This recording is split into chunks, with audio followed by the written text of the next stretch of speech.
പുകഴ്ചയും ഉണ്ടായിരിക്കട്ടെ. പരിശുദ്ധ പരമ ദിവ്യകാരുണ്യത്തിന് എന്നേരവും ആരാധനയും സ്തുതിയും പുകഴ്ചയും ഉണ്ടായിരിക്കട്ടെ. പരിശുദ്ധ പരമ ദിവ്യകാരുണ്യത്തിന് എന്നേരവും ആരാധനയും സ്തുതിയും പുകഴ്ചയും ഉണ്ടായിരിക്കട്ടെ. Price the Lord. Price the Lord. ഇരിക്കുക. കൈ നെഞ്ചത്ത് വെച്ചുകൊണ്ട് നമ്മളെ തന്നെ ഈ ആരാധനയിലേക്ക് സമർപ്പിക്കുക. ഏറ്റു പ്രാർത്ഥിക്കുക. കർത്താവായ ദൈവമേ, തീർത്ഥാടനത്തിലെ പരിശുദ്ധ അമ്മയുടെ സന്നിധാനത്തിൽ ശാരീരിക സാന്നിധ്യത്തോടെ പ്രാർത്ഥിക്കുന്ന ഞങ്ങളോട് കൂടെ ഓൺലൈനിലെ പ്രാർത്ഥിക്കുന്നവരെയും ഈ ഉടമ്പടി ആരാധനയിലേക്ക് പ്രത്യേകം സമർപ്പിക്കുന്നു. കർത്താവേ, ഇക്കാലത്ത് നിന്റെ പ്രത്യേകമായ സാന്നിധ്യവും വചനത്തിന്റെ പ്രത്യേക വിരുന്നും വിശേഷ ഭക്ഷണവും നൽകി ഞങ്ങളുടെ കാലഘട്ടത്തെ പരിപോഷിപ്പിക്കുന്നതിന് നന്ദി പറയുന്നു. അമ്മേ പരിശുദ്ധമ്മേ ദൈവമാതാവേ,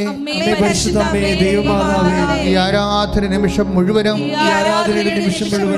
ആരെല്ലാം ഓൺലൈനില് എപ്പോഴെല്ലാം ആരാധന കൂടുന്നുവോ അവിടെ കണ്ണുനീരും ഇപ്പോൾ ഞങ്ങള് ആരാധനയില് അമ്മയുടെ മാധ്യസ്ഥത്തില് സമർപ്പിച്ചുകൊണ്ട് യേശുനാമത്തിൽ ആരാധിക്കുന്നു. ശ്രദ്ധിക്കട്ടെ.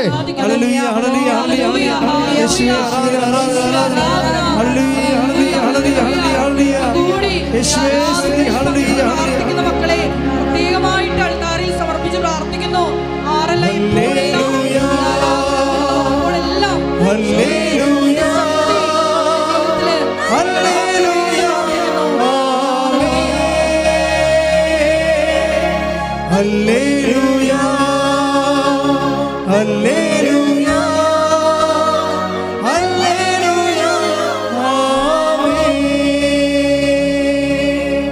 പരിശുദ്ധ പരമദിവ്യകാരുണ്യത്തിന് ആരാധനയും സ്തുതിയും പുകഴ്ചയും ഉണ്ടായിരിക്കട്ടെ. വീണ്ടും പ്രാർത്ഥി. കർത്താവായ ദൈവമേ, അങ്ങയുടെ തിരുസന്നിധിയിലെ ഉണർവോടെ ആയിരിക്കാൻ അധരങ്ങൾക്ക് അഭിഷേകം നൽകണമേ.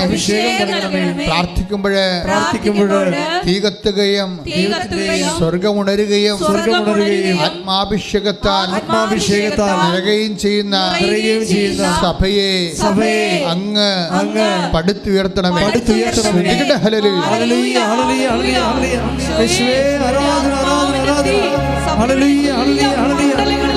അറിയപ്പെടുവാൻ വേണ്ടി ഞങ്ങൾ പ്രാർത്ഥിക്കുന്നു.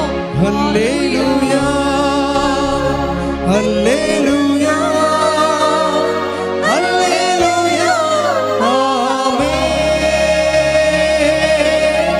ഹല്ലേലൂയ, ഹല്ലേലൂയ, ഹല്ലേലൂയ, ആമേൻ. പരിശുദ്ധ പരമദിവ്യകാരുണ്യത്തിന് ആരാധനയും സ്തുതിയും പുകഴ്ചയും ഉണ്ടായിരിക്കട്ടെ. ഏറ്റു പ്രാർത്ഥിക്കുക. കർത്താവായ ദൈവമേ, കാലങ്ങളിലെല്ലാം എനിക്കും എന്റെ പ്രിയപ്പെട്ടവർക്കും ഞാൻ കേട്ട സാക്ഷ്യങ്ങളിലൂടെ അങ്ങയുടെ മഹിമ കുടികൊള്ളുന്ന ഉടമ്പടി പേടകത്തിന്റെ കുടികൊള്ളുന്ന അങ്ങയുടെ സാന്നിധ്യത്തിന്റെ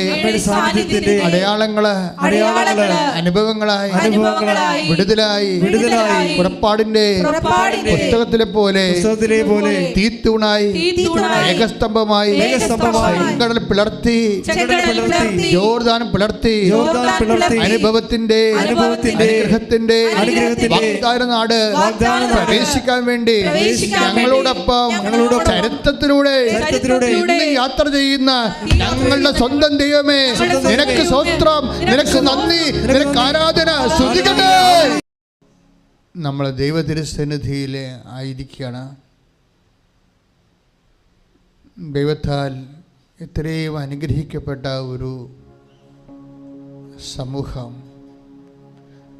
നമ്മൾ ദൈവത്തിൻ്റെ വചനങ്ങളിലെ ആത്മാവിൻ്റെ കൂടെ അമ്മയുടെ കരഗ്രഹിച്ചുകൊണ്ട് അന്വേഷിക്കുന്നത് ദൈവത്തിൻ്റെ സ്നേഹവാത്സല്യങ്ങളുടെ കരുതലും കാവലും ഒക്കെയാണ്.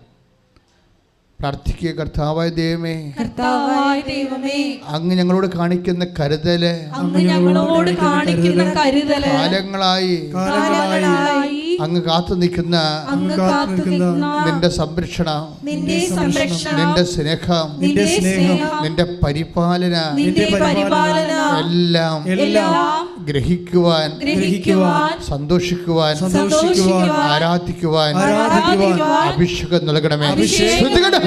രോഗമുള്ള ഇടത്തെല്ലാം കൈകളെ വെച്ചുകൊണ്ട് പ്രാർത്ഥിക്കേണ്ട സമയമാണിത്. കഴുത്തിനും തോളിനും ഒക്കെ മുഴകളുള്ളവർ അവിടെ കർത്താവ് കാണിച്ചു തരുന്നുണ്ട്. അവിടെ എല്ലാം കൈകൾ വെച്ച് പ്രാർത്ഥിക്കേണ്ട സമയമാണ്. നിങ്ങൾ സാക്ഷ്യങ്ങൾ ശ്രദ്ധിച്ചാൽ നിങ്ങൾക്ക് മനസ്സിലാകും. ഇങ്ങനെയുള്ള ആരാധനയുടെ തീമഴ പെയ്യുന്ന സമയത്താണ് കർത്താവിൻ്റെ കരങ്ങൾ നിങ്ങളുടെ രോഗങ്ങളെ ഏറ്റെടുക്കുന്നത്. എവിടെയെല്ലാം രോഗങ്ങളുണ്ടോ, ഉദരാശയത്തിലെ രോഗങ്ങൾ, ഗർഭാശയത്തിലെ രോഗങ്ങൾ, പിസ്തുല രോഗങ്ങൾ, അണ്ടാശയത്തിലെ സിസ്റ്റ് രോഗങ്ങൾ എല്ലാം കൈകൾ വെച്ചുകൊണ്ട് പ്രാർത്ഥിക്കുക. പൊക്കിലിന് താഴെ കൈകൾ വെച്ചുകൊണ്ട് പ്രാർത്ഥിക്കുക. ശ്വാസകോശ രോഗികൾ നെഞ്ചിൽ കൈവച്ച് പ്രാർത്ഥിക്കുക. കരൾ രോഗികൾ നെഞ്ചിന് താഴെ കൈവച്ചുകൊണ്ട് ഇടനെഞ്ചിൽ കൈവച്ചുകൊണ്ട് പ്രാർത്ഥിക്കട്ടെ. തൈറോയ്ഡ് രോഗികൾ, ട്രാൻസ്പ്ലാന്റ് രോഗികൾ, അതുപോലെ തന്നെയുള്ള സ്പോണ്ടിലോസിസിൻ്റെ അസുഖമുള്ളവർ എല്ലാം കഴുത്തിൽ കൈവച്ച് പ്രാർത്ഥിക്കട്ടെ. പ്രഷർ രോഗികൾ നെഞ്ച് കൈവച്ച് പ്രാർത്ഥിക്കട്ടെ. മറാത്ത തലവേദനയുള്ളവർ, ഉറക്കമില്ലാത്തവരൊക്കെ ശിരസിൽ കൈവച്ചൊരു പ്രാർത്ഥിക്കട്ടെ. അതിശക്തമായി പ്രാർത്ഥിക്കട്ടെ. അമ്മയോട് ചേർന്ന് പ്രാർത്ഥിക്കട്ടെ. എല്ലാ മാലാഖമാരോട് ചേർന്ന് പ്രാർത്ഥിക്കട്ടെ. വിശുദ്ധന്മാരോട് ചേർന്ന് പ്രാർത്ഥിക്കട്ടെ. രക്തസാക്ഷിയോട് ചേർന്ന് പ്രാർത്ഥിക്കട്ടെ. സ്തുതിച്ച് പ്രാർത്ഥിക്കട്ടെ. ശ്രുതിക്കട്ടെ. നിന്റെ ഉന്നതമായ നാമത്തിന് സ്തോത്രം ചെയ്ത് കർത്താവേ, ഓരോ മകൻ്റെ പേരും മകളുടെ പേരും കർത്താവേ അങ്ങനെ വിശുദ്ധമായ വലതുകരം വെക്കണമെന്ന് പ്രാർത്ഥിക്കുന്ന കർത്താവേ, നിന്റെ അണിപ്പെടുത്താവുന്ന വലതുകരം, അത്ഭുതകരം, അടയാളം കാണിക്കുന്ന കരം, കാറ്റിൻ്റെ മേൽ ഉയർത്തിയ കരം കർത്താവേ, കാറ്റിൻ്റെ മേൽ ഉയർത്തിയ കരം, കടലിൻ്റെ മീതെ കാറ്റിൻ്റെ മേൽ ഉയർത്തിയ കരങ്ങളെല്ലാം കർത്താവേ ഇപ്പോൾ ഉയരണമെന്ന് പ്രാർത്ഥിക്കുന്നു. ദൈവത്തിൻ്റെ കരണം ഒരു വഴി കാണുന്നില്ല. മനസ്സിലെ ഭാരം, ജീവിതത്തിൽ തടസ്സം, എങ്ങോട്ട് പോണമെന്നറിയത്തില്ല. അകപ്പാടെ കുഴങ്ങി മറഞ്ഞ് കർത്താവ് വിഷമിച്ച് അങ്ങയുടെ ദരിദ്രസ്ഥിതി കണ്ണീരോടെ പ്രാർത്ഥിക്കുന്ന മക്കളുടെ മേൽ കർത്താവിൻ്റെ ശത്രുക്കളുടെ കർത്താവെ ഈ വടത്തോട്ട് ഇടത്തോട്ട് തിരിയുമ്പോൾ പിന്നിൽ നിന്നൊരു സ്വരം കേൾക്കും. ഇതാണ് വഴി, ഇതിലെ പോകാൻ പറയുന്ന കർത്താവിൻ്റെ സ്വരങ്ങൾ കർത്താവ് ഇപ്പോൾ അഭിഷേക സ്വരകർത്താവ്, ഈ അഭിഷേക നിമിഷം കർത്താവ് അവരുടെ മക്കൾക്ക് അടഞ്ഞുപോയ വാതിൽ തുറക്കുകയും കർത്താവ് തുറന്ന വാതിൽ അടക്കേണ്ട വാതിലുകൾ അടഞ്ഞു തന്നെ പോകാൻ മാതാവിൻ്റെ മധ്യസ്ഥ പ്രാർത്ഥിക്കുന്നു. ദൈവത്തിൻ്റെ കണ്ണത്തിലൂടെ ശ്രുതികട്ടെ. എന്തുകൊണ്ട് അങ്ങനെ പറയുന്നത്? ഈ മരുയാത്ര, ഈ മരുഭൂമിയിലെ യാത്രയാണ്. തണലില്ലാത്ത യാത്രയാണ്. തണൽ മരങ്ങൾ വെട്ടി വീഴ്ത്തപ്പെട്ട യാത്രയാണ്. നടക്കുന്ന തറ പൊള്ളുന്ന യാത്രയാണ്. വെയിലുരുക്കി വീഴുന്ന യാത്രയാണ്. മുരിഞ്ഞു തീരുന്ന യാത്രയാണ്. അപ്പോഴൊക്കെ വിശ്വാസി ചോദിക്കുന്നൊരു ചോദ്യമുണ്ട്. എന്താണ്? നിൻ്റെ കൃപ മതി എനിക്ക്. അത് ആഴമാർന്നൊരു എന്ന് നീ ചോദിക്കുന്നുവോ അപ്പോൾ നിനക്ക് അഭിഷേകം ലഭിച്ചിരിക്കും. കാരണം കൃപ എന്ന് പറയുന്നത് ദൈവത്തിൻ്റെ ശക്തിയാണ്. നീ എത്തേണ്ട സ്ഥലം എത്തണം വരെ നിനക്ക് വേണ്ട വ്യയാധിക്യവും യാത്രാഭക്ഷണം കർത്താവിൻ്റെ കൃപയാണ്. അത് whatever may be the condition you are undergoing, നീ എന്ത് രീതിയിലാണ് ഇപ്പോൾ പോകുന്നത്. അപ്പോൾ നീ വിചാരിക്കും അത് തന്നെ ഇപ്പം നടന്നില്ലെങ്കിൽ ഞാൻ ചത്തുപോകും എന്ന് വിചാരിക്കും. പക്ഷെ കർത്താവ് പറയും നീ ചാകത്തില്ല, നീ സർവൈവ് ചെയ്യുമെന്ന് പറയും. ഒരു വ്യക്തിയെ സർവൈവ് ചെയ്യിക്കുന്നത്, അതിജീവിപ്പിക്കുന്നത് കർത്താവിൻ്റെ കൃപയാണ്. കൈയടിച്ച് കർത്താവ് സൊല്യൂഷൻ നമ്മൾ ഉണ്ടാക്കിയതല്ല. It's a divine solution. But may be the condition, നിൻ്റെ കണ്ടീഷൻ തന്നെയാണ്. രോഗമാകാം, പീഡയാകാം, സാമ്പത്തിക കടമാകാം, ജപ്തി നടപടിയാകാം, എന്ത് കണ്ടീഷനുമാകാം. ഇതിനെല്ലാം ആകത്തുഴകയായിട്ട് സിംഗിൾ ആൻഡ് കംപ്ലീറ്റ് സൊല്യൂഷൻ നമ്മളുണ്ടാക്കിയതല്ല, ദൈവം ഉണ്ടാക്കിയതാണ്. ദൈവം നടത്തി തന്ന പേരാണ്. എന്താണ്? My grace is sufficient for you. ഇത് എന്നൊരു വിശ്വാസി അതിൻ്റെ അന്തർധാരകളെ മനസ്സിലാക്കുന്നുവോ അന്നാണ് നമുക്ക് അഭിഷേകം ലഭിക്കുന്നത്. നമുക്ക് ദൈവത്തിൽ നിന്ന് 2 കാര്യങ്ങൾ ലഭിക്കാം. ഒന്ന് അനുഗ്രഹം, that may be use and go. അത് അനുഗ്രഹം എന്ത് നിങ്ങൾക്ക് ലഭിച്ചാലും അത് നമ്മൾ ഡിസ്പോസിബിളാണ്, എല്ലാ ബ്ലെസ്സിങ്സ് അല്ല. അനുഗ്രഹത്തിൻ്റെ പേരിൽ നമുക്കുണ്ടാകുന്ന താൽക്കാലിക സന്തോഷം അങ്ങ് നിലനിൽക്കണമെന്നില്ല. അതിൻ്റെ ആനുകൂല്യങ്ങൾ നിലനിന്നാലും അതിൻ്റെ ആന്തരിക സന്തോഷം നിലനിൽക്കണമെന്നില്ല. That is the nature of the physical blessings. അതാണ് അനുഗ്രഹത്തിൻ്റെ ഒരു പ്രകൃതി എന്ന് പറയുന്നത്. പക്ഷേ അഭിഷേകം അങ്ങനെയല്ല. അഭിഷേകം നിനക്ക് നൽകപ്പെട്ടാൽ അത് നൽകപ്പെടുന്നത് നിൻ്റെ ശരീരത്തിനല്ല, നിൻ്റെ ആത്മാവിനാണ്. അത് അങ്ങ് നിലനിൽക്കാം, എൻഡ്യൂറിങ് ആണ്. An anointing is enduring. പ്രാർത്ഥിക്കുക, കർത്താവായ ദൈവമേ, നിലനിൽക്കുന്ന അഭിഷേകത്താൽ, സുവിശേഷം പറയുന്ന പുതിയ അഭിഷേകത്താൽ, അങ്ങയുടെ ദാസനെയും ദാസിയെയും പ്രഭാതത്തിൽ അഭിഷേകം ചെയ്യണമേ. അമ്മേ, പരിശുദ്ധമേ, ദേവമാതാവേ, അമ്മയിൽ നിറഞ്ഞു വിളങ്ങിയ ദൈവകൃപയ്ക്കായി ഞങ്ങൾ നിറയാൻ വേണ്ടി ഇപ്പോൾ മധ്യസ്ഥം വഹിക്കണമേ. ഈശോ അമ്മയുടെ മധ്യസ്ഥത്തില് പ്രസാദിച്ചുകൊണ്ട്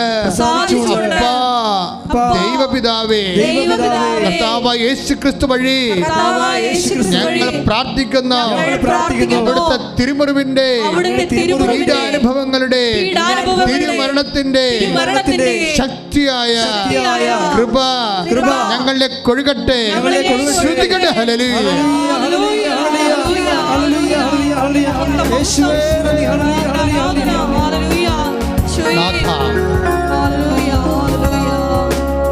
രണ്ട് തരത്തിലാണ് കൃപ നമുക്ക് ലഭിക്കുന്നത്. ഇപ്പോഴുള്ള സിറ്റുവേഷൻസാണ് കൃപയായിട്ട് കൺവേർട്ട് ചെയ്യാനുള്ള അനുകൂലമായ സാഹചര്യങ്ങൾ. ഇപ്പോൾ നമുക്ക് കുറച്ച് ടെൻഷൻ ഉണ്ടെന്ന് വിചാരിച്ചോ. പരീക്ഷ ടെൻഷനാകാം, റിസൾട്ട് വരാൻ പോകുന്ന ടെൻഷനാകാം, അല്ലെങ്കിൽ ബാങ്കുകാരൻ്റെ എന്തെങ്കിലും തരത്തിലുള്ള വിരട്ടലിനുകൊണ്ട് ടെൻഷനാകാം, അല്ലെങ്കിൽ രോഗത്തിൻ്റെ ഓപ്പറേഷൻ ഡേറ്റ് ഇട്ടതിൻ്റെ ടെൻഷനാകാം. എല്ലാ ടെൻഷൻ. ഈ ടെൻഷൻ നമുക്ക് 2 തരത്തിൽ ഇതിനെ കൈകാര്യം ചെയ്യാം. ഒന്ന്, ഇതിനെ നമുക്ക് അവേർഷനോടുകൂടി ഇതിനെ സമീപിക്കാം. ഇതിനെ ഒരു എടുത്തു മാറ്റപ്പെടേണ്ട നമുക്ക്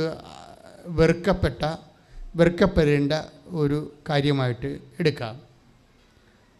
പക്ഷെ അത് അപ്പം കൃപയായിട്ട് കൺവേർട്ട് ചെയ്യത്തില്ല. ചിലപ്പോൾ അത് ദൈവം എടുത്ത് മാറ്റുമ്പോൾ അത് ബ്ലെസ്സിങ്സായിട്ട് വർക്ക് ചെയ്യാം. പക്ഷേ ദൈവാംശമായിട്ട് നിലനിൽക്കണമെന്ന് നിർബന്ധമില്ല. പക്ഷെ നിനക്കതിൻ്റെ അഭിഷേകമാണ് ലഭിക്കണമെങ്കിൽ അത് ദൈവാംശമായി നിലനിൽക്കും. ദൈവത്തിന് എപ്പോഴും ലാൻഡ് ചെയ്യാൻ പറ്റുന്ന ഒരു അഭിഷേകം വന്നായിക്കഴിഞ്ഞാൽ ചില ആൾക്കാർക്ക് ഭയങ്കര ധൈര്യമല്ലേ. കഴിഞ്ഞ ദിവസങ്ങളിലൊരു സാക്ഷ്യം ഉണ്ടായത്, സ്തുതിക്കട്ടെ. ഹല്ലേലൂയ, ഹല്ലേലൂയ, ഹല്ലേലൂയ, ഹല്ലേലൂയ, ഹല്ലേലൂയ, മഹത്വം,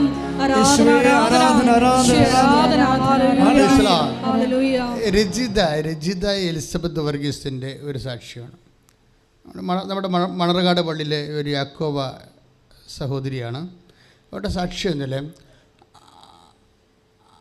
അവരുടെ സാക്ഷ്യം അവരുടെ മകളുടെ ഇവർ നാട്ടിലില്ല, അപ്പം മകളാണ് നാട്ടിലുള്ളത്. അവളുടെ വിദ്യാഭ്യാസം അത്രയ്ക്ക് ശരിയാകണില്ല.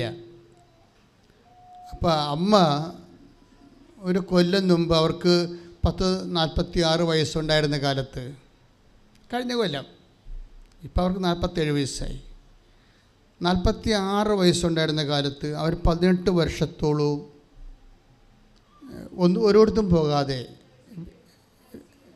വീട്ടിൽ തന്നെ നേഴ്സിംഗ് കഴിഞ്ഞിട്ട് കല്യാണം കഴിഞ്ഞ് 18 വർഷത്തോളം വീട്ടിൽ തന്നെ താമസിച്ച്.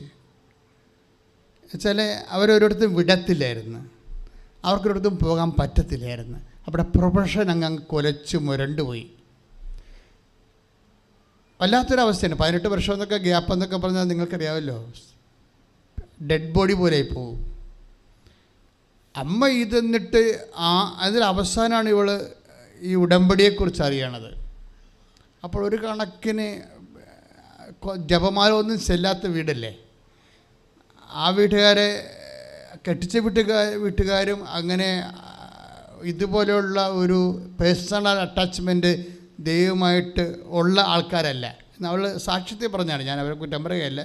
അവളുടെ പഴയ സാക്ഷ്യങ്ങളിലുണ്ട്. എലിസബത്തിൻ്റെ 2ാമത്തെ സാക്ഷ്യമാണ് കഴിഞ്ഞ ആഴ്ച നടന്നത്. ഒരു കൊല്ലം മുമ്പൊരു സാക്ഷ്യം അവൾ പറഞ്ഞ് അവസാനിപ്പിക്കണ ഇതാണ്, ഞാൻ വീണ്ടും വരും അമ്മയുടെ മുമ്പിൽ സാക്ഷ്യം പറയാനെന്നും പറഞ്ഞാണ്. അവരൊക്കെ അതിങ്ങനെ അഭിഷേകം കിട്ടിയ ആൾക്കാരുടെ ഒരു പ്രത്യേകതയാണത്. അഭിഷേകം കിട്ടിയ ആൾക്കാർക്കുള്ള ഒരു പ്രത്യേകത എന്താണെന്ന് വെച്ച് കഴിഞ്ഞാൽ, ഇപ്പോൾ അവളുടെ ശരീരത്തിൽ തന്നെ ഇപ്പോൾ ഒമാനിലാണ് വർക്ക് ചെയ്യണത്.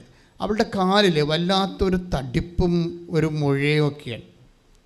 തടിപ്പ്, അത് പിന്നെ കളർ മാറി നമ്മൾ ക്യാൻസറിൻ്റെ ഒക്കെ രീതിയിലേക്ക് പോകാൻ പറ്റുന്ന രീതിയിൽ അങ്ങോട്ടും ഇല്ല ഇങ്ങോട്ടും ഇല്ല, പഴുപ്പണെ പുറത്ത് തന്നെയുമില്ല, വേദന മാറണമില്ല, കാലേന്നീ പാട് മാറുന്നുമില്ല, അതെല്ലാം കല്ല് പോലെ കിടക്കുകയും.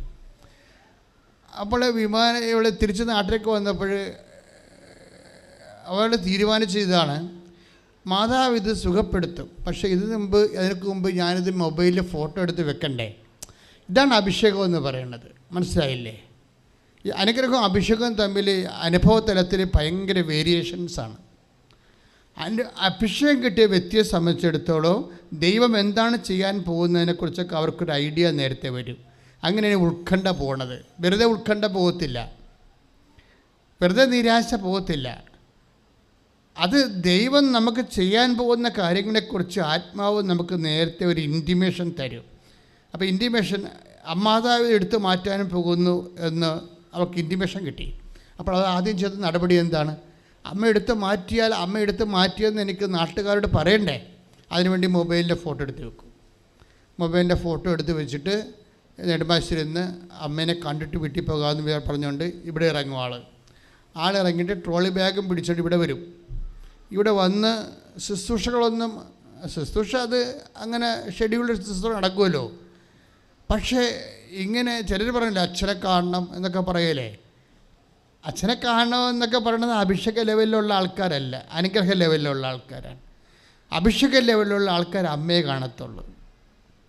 അവരതാണ് അത് വ്യത്യാസമുണ്ട് ശരിക്കും. അപ്പോഴേ അവർ വന്നിച്ചും പറഞ്ഞ് അമ്മേ കാല് കാണിച്ചിട്ട് പോയി, വേറെ പ്രശ്നമൊന്നുമില്ല, കാല് കാണിച്ചിട്ട് പോയി.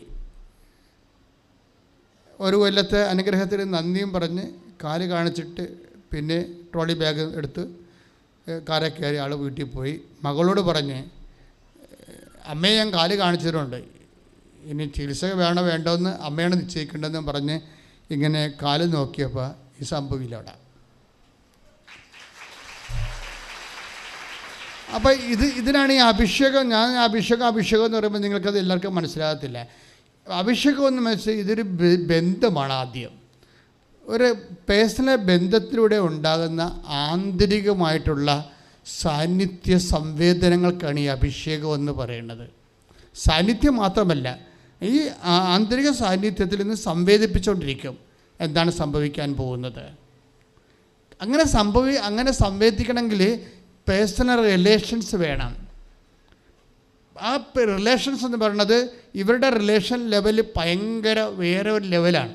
കാര്യം അവൾ തീയിൽ നിന്ന് കരിഞ്ഞ് ഇറങ്ങി വന്നിട്ട് അമ്മ ഒന്നേം തുടങ്ങി എല്ലാം റീസെറ്റ് ചെയ്തുകൊണ്ട് അമ്മ ആരാണെന്ന് അവൾക്ക് നല്ല ശരിക്കറിയാം. അപ്പം അതുകൊണ്ട് എന്നെ സംബന്ധിച്ച് കഴിഞ്ഞാൽ ഈ മകൾ അവളോട് ഒമാനിൽ വെച്ച് പറയും അമ്മ ഹോൾ ടിക്കറ്റ് കിട്ടിയെന്ന് പറയും. അപ്പോൾ ഇവളുടെ പഠിത്തത്തിന് അത്രയ്ക്ക് മെച്ചമല്ല, ഇപ്പോഴേ ഇവളുടെ അമ്മ ഇവിടെ ഇല്ലല്ലോ താനും. അപ്പം മകളുടെ +1 എന്തോ ഹോൾ ടിക്കറ്റാണ്, 10ാം ക്ലാസ്സിൽ ഹോൾ ടിക്കറ്റാണ്. പക്ഷേ എടുത്ത ശ്വാസത്തിൽ ഇവളുടെ മകളോട് പറഞ്ഞത് എന്താണെന്ന് വെച്ച് കഴിഞ്ഞാൽ നീ അത് എന്നെ കാണിക്കണ്ട, ഞാൻ നിൻ്റെ അമ്മയല്ലെന്ന് പറയും. അതാണ് ആ ഡയലോഗിൻ്റെ വെട്ടിമുറിച്ചുള്ള പോക്ക് കണ്ടില്ലേ. നീ അതെന്നെ കാണിക്കണ്ട, ഞാൻ നിൻ്റെ അമ്മയല്ല, നിന്നെ ഞാൻ ഏൽപ്പിച്ചു പോകുന്ന ഒരാളുണ്ട്, അയാളാണ് നിൻ്റെ അമ്മ, അവരെ കാണിക്കാൻ പറയും. ഇതാണ് റിലേഷൻസിൻ്റെ പോക്ക്. ഇതിനാണ് അഭിഷേക നിലവാരം എന്ന് പറയുന്നത്. പ്രാർത്ഥിക്കുക. കർത്താവായ ദൈവമേ, കർത്താവായ ദൈവമേ, വ്യക്തിപരമായ അമ്മ ബന്ധത്തിന്റെ അഭിഷേക തലത്തിലേക്ക് ഞങ്ങളെ നീ സ്വകാര്യമായി ഉയർത്തണമേ. ശ്രുതികട ഹല്ലേലൂയ. നമുക്കിത് ചുണ്ട് കൊണ്ടും പാടാൻ, ചങ്ക് കൊണ്ടും പാടാം. ദൈവത്തെ നീ സ്നേഹത്തോടെ അനുഭവിച്ച് കഴിയുമ്പോൾ നിൻ്റെ ചങ്കിങ്ങനെ പഠിക്കൊണ്ടും അപ്പം നമ്മൾ തന്നെ അറിയാതെ പാടും. എന്താ സംഭവിച്ചു കഴിഞ്ഞാൽ ഈ അഭിഷേകം കിട്ടിക്കഴിഞ്ഞാൽ ഇന്നത്തെ കുരിശുകൾ ഇന്നത്തെ കൃപയായി മാറും. മനസ്സിലായില്ലേ? ഇന്നലത്തെ ബൈബിളെന്ന് പറയണത് ഒരിക്കലും എനിക്ക് ജീവിക്കാനും തോന്നുന്നില്ല, മരിക്കാനും തോന്നാത്തൊരവസ്ഥയാണ്. കാര്യം ജീവിക്കാൻ തോന്നാത്തതെന്ന് കഴിഞ്ഞാൽ ഇതിൽ ജീവിക്കണ ദൈവത്തിൻ്റെ അടുത്ത് പോകുകയാണായിരിക്കും എപ്പോഴും അഭിഷിക്തരെ സംബന്ധിച്ചിടത്തോളം ഏറ്റവും സന്തോഷം. പക്ഷെ മരിക്കാൻ തോന്നാത്തതിൻ്റെ കാരണം എന്ന് വെച്ച് കഴിഞ്ഞാൽ കർത്താവിൻ്റെ വചനം, മധുരമായ വചനം ഇനിയും അറിയാത്തവരെ അറിയിക്കുന്നതായിരിക്കും ഒരു അഭിഷിക്തൻ്റെ സന്തോഷം എന്ന് പറയണത്. അത്രയ്ക്ക് സൂപ്പറാണ്. ഞാൻ എന്താ ഇപ്പോൾ പറഞ്ഞത് നിങ്ങളോട്, ഈ അഭിഷേകം കിട്ടിയാൽ ഇന്നലത്തെ കുരിശുകൾ ഇന്നത്തെ കൃപയായി മാറുമെന്ന്. സത്യം പറഞ്ഞാൽ ബൈബിള് മാത്രമേ അങ്ങനെ പറയത്തുള്ളൂ, കുരിശില്ല, കൃപ മാത്രമാണ്. ഒരു കുരിശിന് നിനക്ക് കൃപയായിട്ട് എപ്പോഴാണ് കൗണ്ട് ചെയ്യാൻ പറ്റുന്നത്, അപ്പം നീ ക്രിസ്ത്യാനിയായിരിക്കും. ശ്രുതികട്ടെ. ഹല്ലേലൂയ. 5 തിരുവചനം 5 ഉൽപ്പത്തി പുസ്തകം 45-ാം അധ്യായം 5-ാമത്തെ തിരുവചനം. എന്താണ് നമ്മുടെ സബ്ജക്റ്റ്? എന്താണ് ഇപ്പം നമ്മുടെ സബ്ജക്റ്റ് എന്ന് പറയാൻ പറ്റത്തില്ല, പരിശുദ്ധാത്മാവിൻ്റെ സബ്ജക്റ്റ്. ഇപ്പോൾ ആത്മാവല്ലേ ഈ വചനം തന്നത്. ആത്മാവ് എന്താ പറഞ്ഞത് കഴിഞ്ഞാൽ ഇന്നലത്തെ കുരിശാണ് ഇന്നത്തെ കൃപ. അത് ആദ്യം ഞാൻ പറയണതാണ്.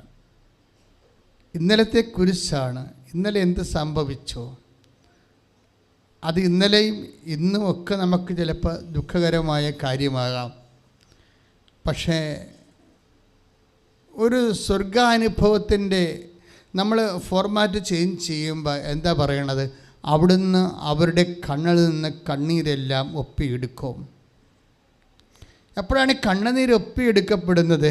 കുരിശ് കൃപയായിട്ട് കൺവേർട്ട് ചെയ്യപ്പെടുമ്പോൾ അത് നമ്മൾക്കത് അനുഭവമാതി തീരുമ്പോഴാണ് നമ്മുടെ കണ്ണുനീര് ഒപ്പിയെടുക്കുന്നത്. അപ്പം കൃപയുടെ അനുഭവവും സ്വർഗാനുഭവവും ഒരു വിശ്വാസം സംബന്ധിച്ചിടത്തോളം സൈമൾട്ടേനിയസായിട്ട് സംഭവിക്കുന്ന കാര്യങ്ങളാണ്. ശ്രുതികട്ടെ.